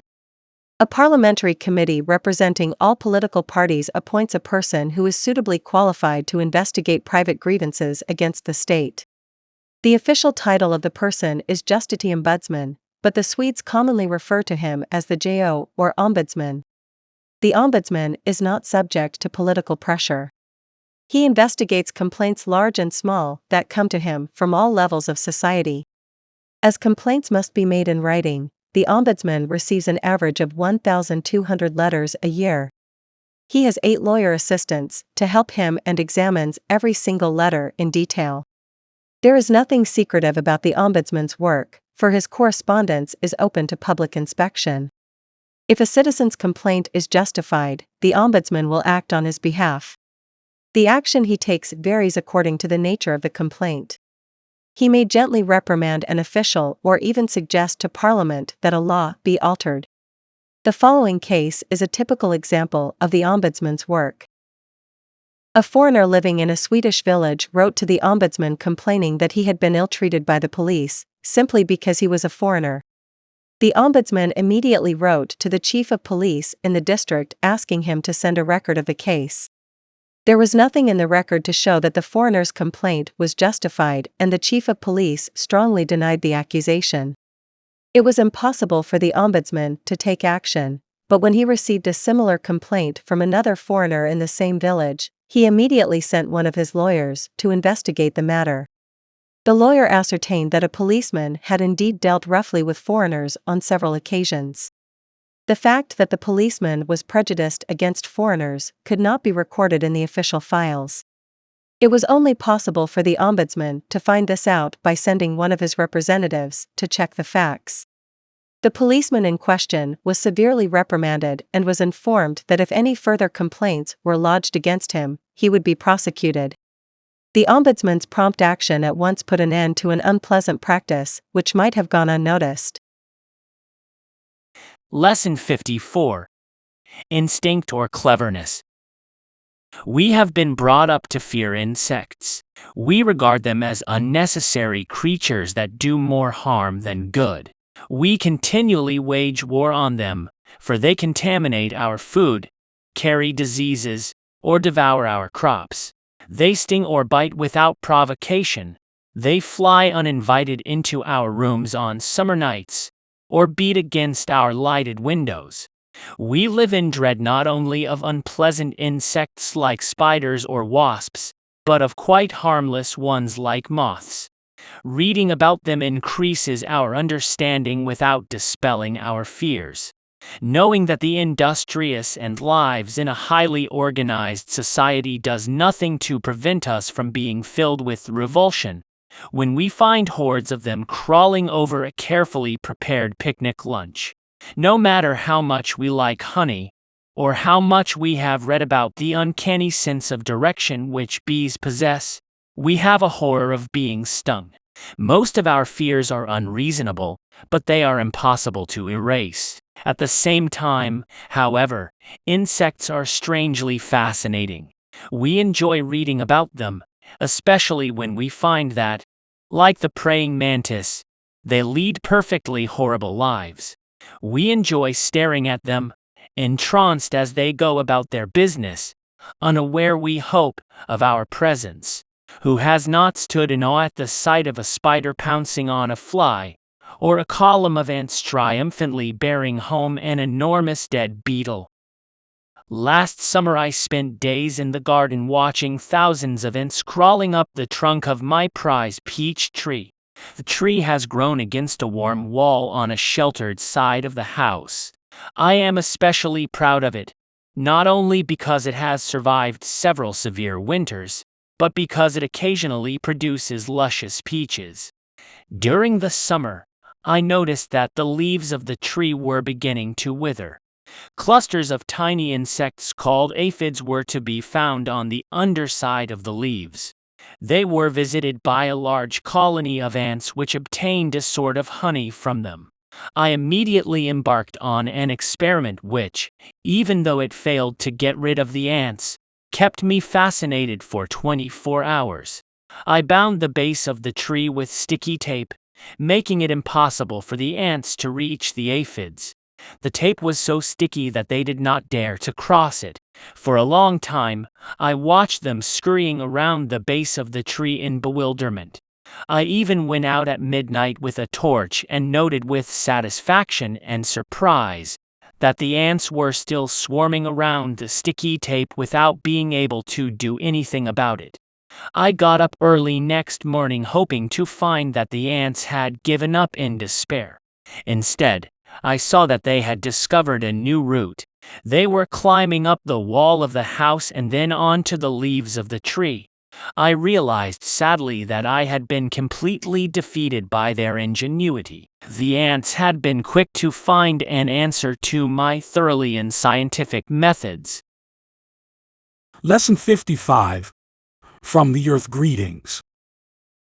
Recent developments in astronomy have made it possible to detect planets in our own Milky Way and in other galaxies. This is a major achievement because, in relative terms, planets are very small and do not emit light. Finding planets is proving hard enough, but finding life on them will prove infinitely more difficult. The first question to answer is whether a planet can actually support life. In our own solar system, for example, Venus is far too hot and Mars is far too cold to support life. Only the Earth provides ideal conditions, and even here it has taken more than 4 billion years for plant and animal life to evolve. Whether a planet can support life depends on the size and brightness of its star, that is, its sun. Imagine a star up to 20 times larger, brighter and hotter than our own sun. A planet would have to be a very long way from it to be capable of supporting life. Alternatively, if the star were small, the life-supporting planet would have to have a close orbit round it and also provide the perfect conditions for life forms to develop. But how would we find such a planet?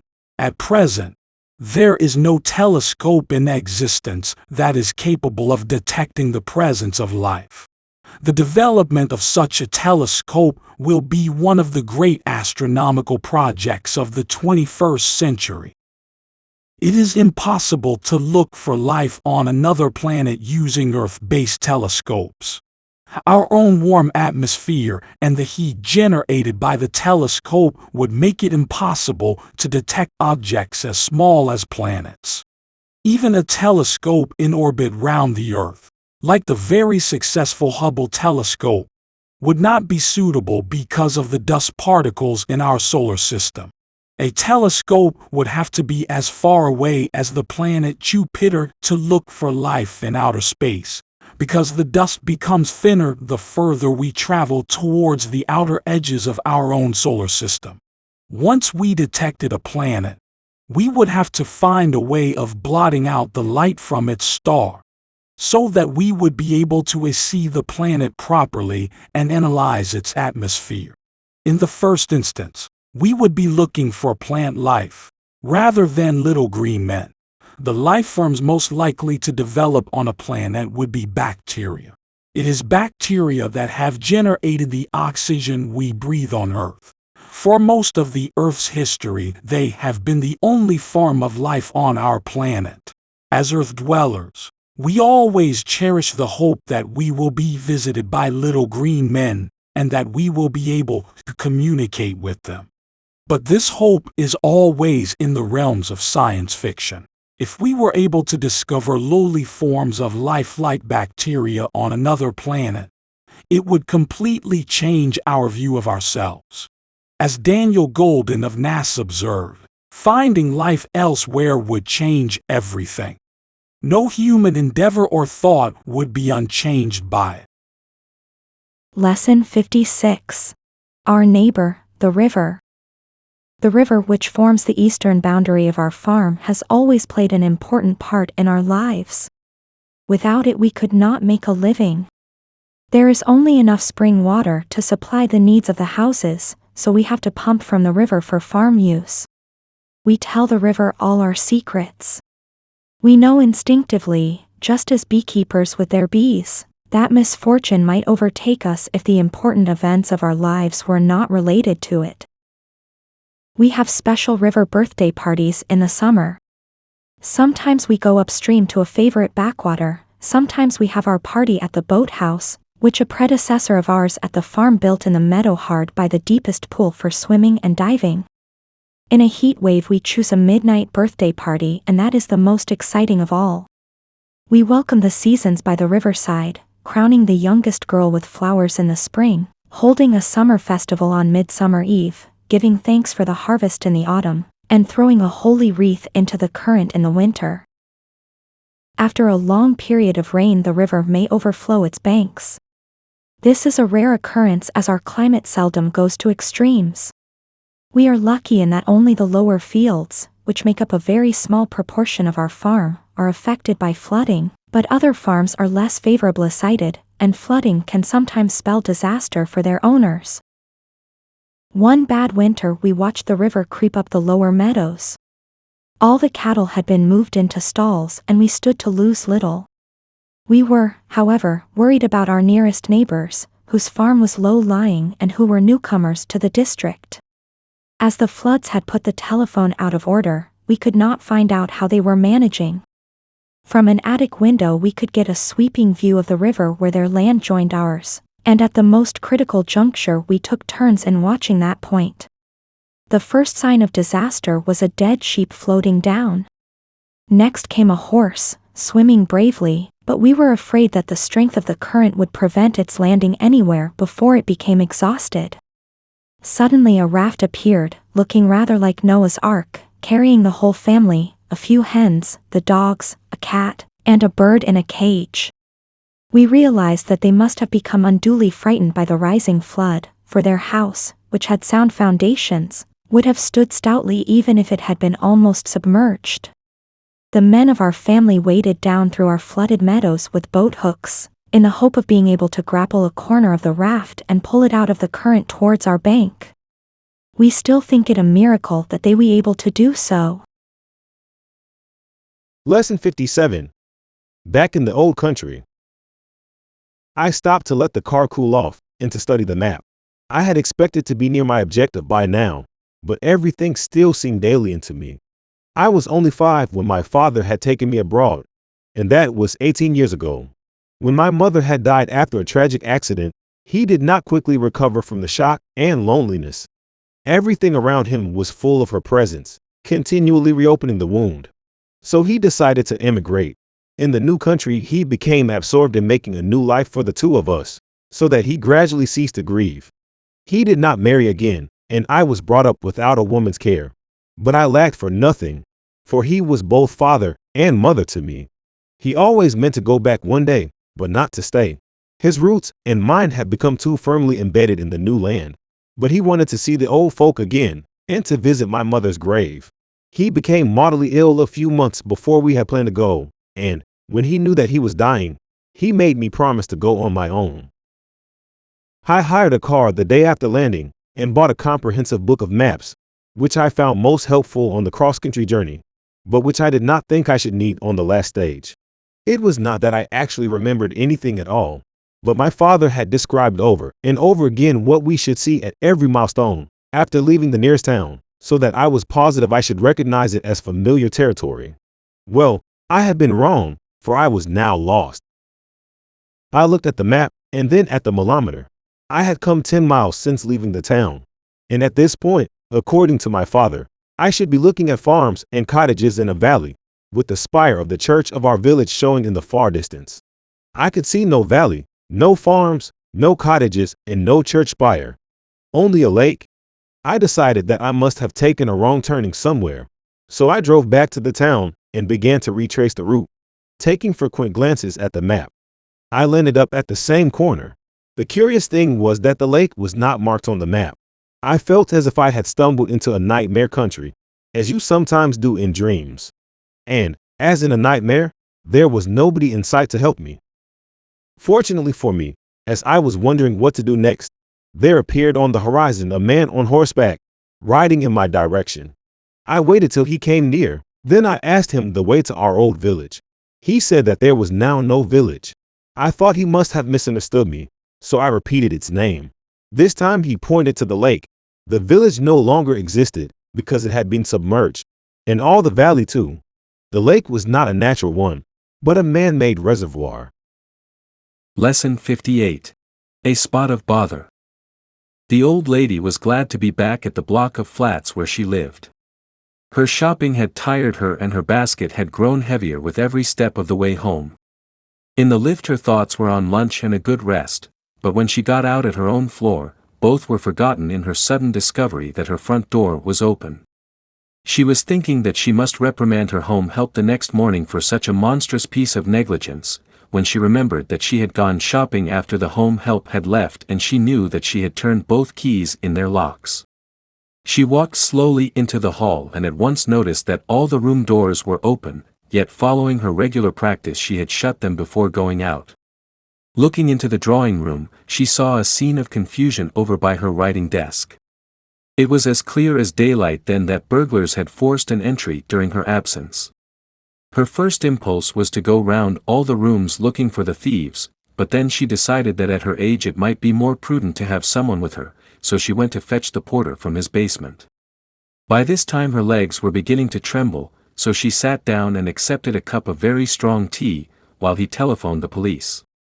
Then, her composure regained, she was ready to set off with the porter's assistance to search for any intruders who might still be lurking in her flat. They went through the rooms, being careful to touch nothing, as they did not want to hinder the police in their search for fingerprints. The chaos was inconceivable. She had lived in the flat for 30 years and was a veritable magpie at hoarding, and it seemed as though everything she possessed had been tossed out and turned over and over. At least sorting out the things she should have discarded years ago was now being made easier for her. Then a police inspector arrived with a constable and she told them of her discovery of the ransacked flat.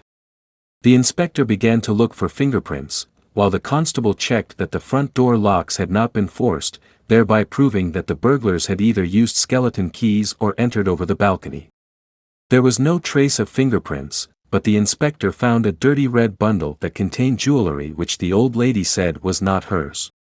So their entry into this flat was apparently not the burglars' first job that day and they must have been disturbed.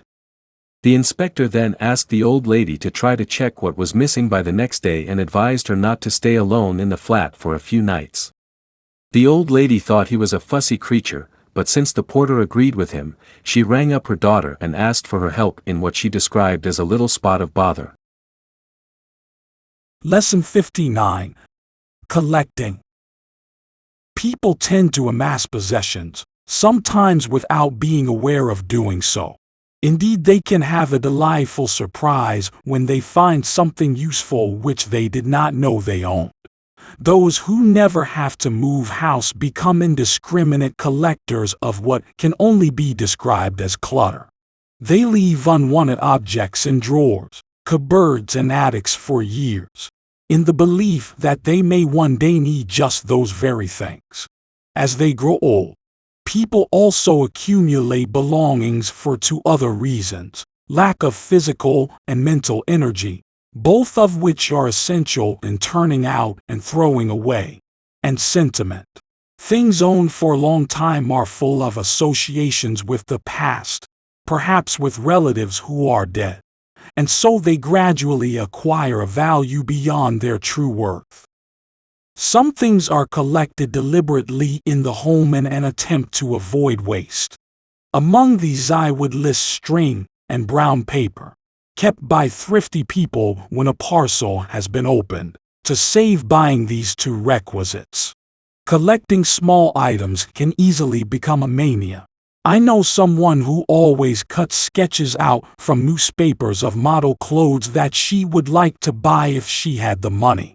As she is not rich, the chances that she will ever be able to afford such purchases are remote, but she is never sufficiently strong-minded to be able to stop the practice. It is a harmless habit, but it litters up her desk to such an extent that every time she opens it, loose bits of paper fall out in every direction. Collecting as a serious hobby is quite different and has many advantages. It provides relaxation for leisure hours, as just looking at one's treasures is always a joy. One does not have to go outside for amusement, since the collection is housed at home. Whatever it consists of, stamps, records, first editions of books, china, glass, antique furniture, pictures, model cars, stuffed birds, toy animals. There is always something to do in connection with it, from finding the right place for the latest edition to verifying facts in reference books. This hobby educates one not only in the chosen subject, but also in general matters which have some bearing on it. There are also other benefits. One wants to meet like-minded collectors, to get advice, to compare notes, to exchange articles, to show off the latest find. So one circle of friends grows. Soon the hobby leads to travel, perhaps to a meeting in another town, possibly a trip abroad in search of a rare specimen. For collectors are not confined to any one country. Over the years, one may well become an authority on one's hobby and will very probably be asked to give informal talks to little gatherings and then, if successful, to larger audiences. In this way self-confidence grows, first from mastering a subject, then from being able to talk about it.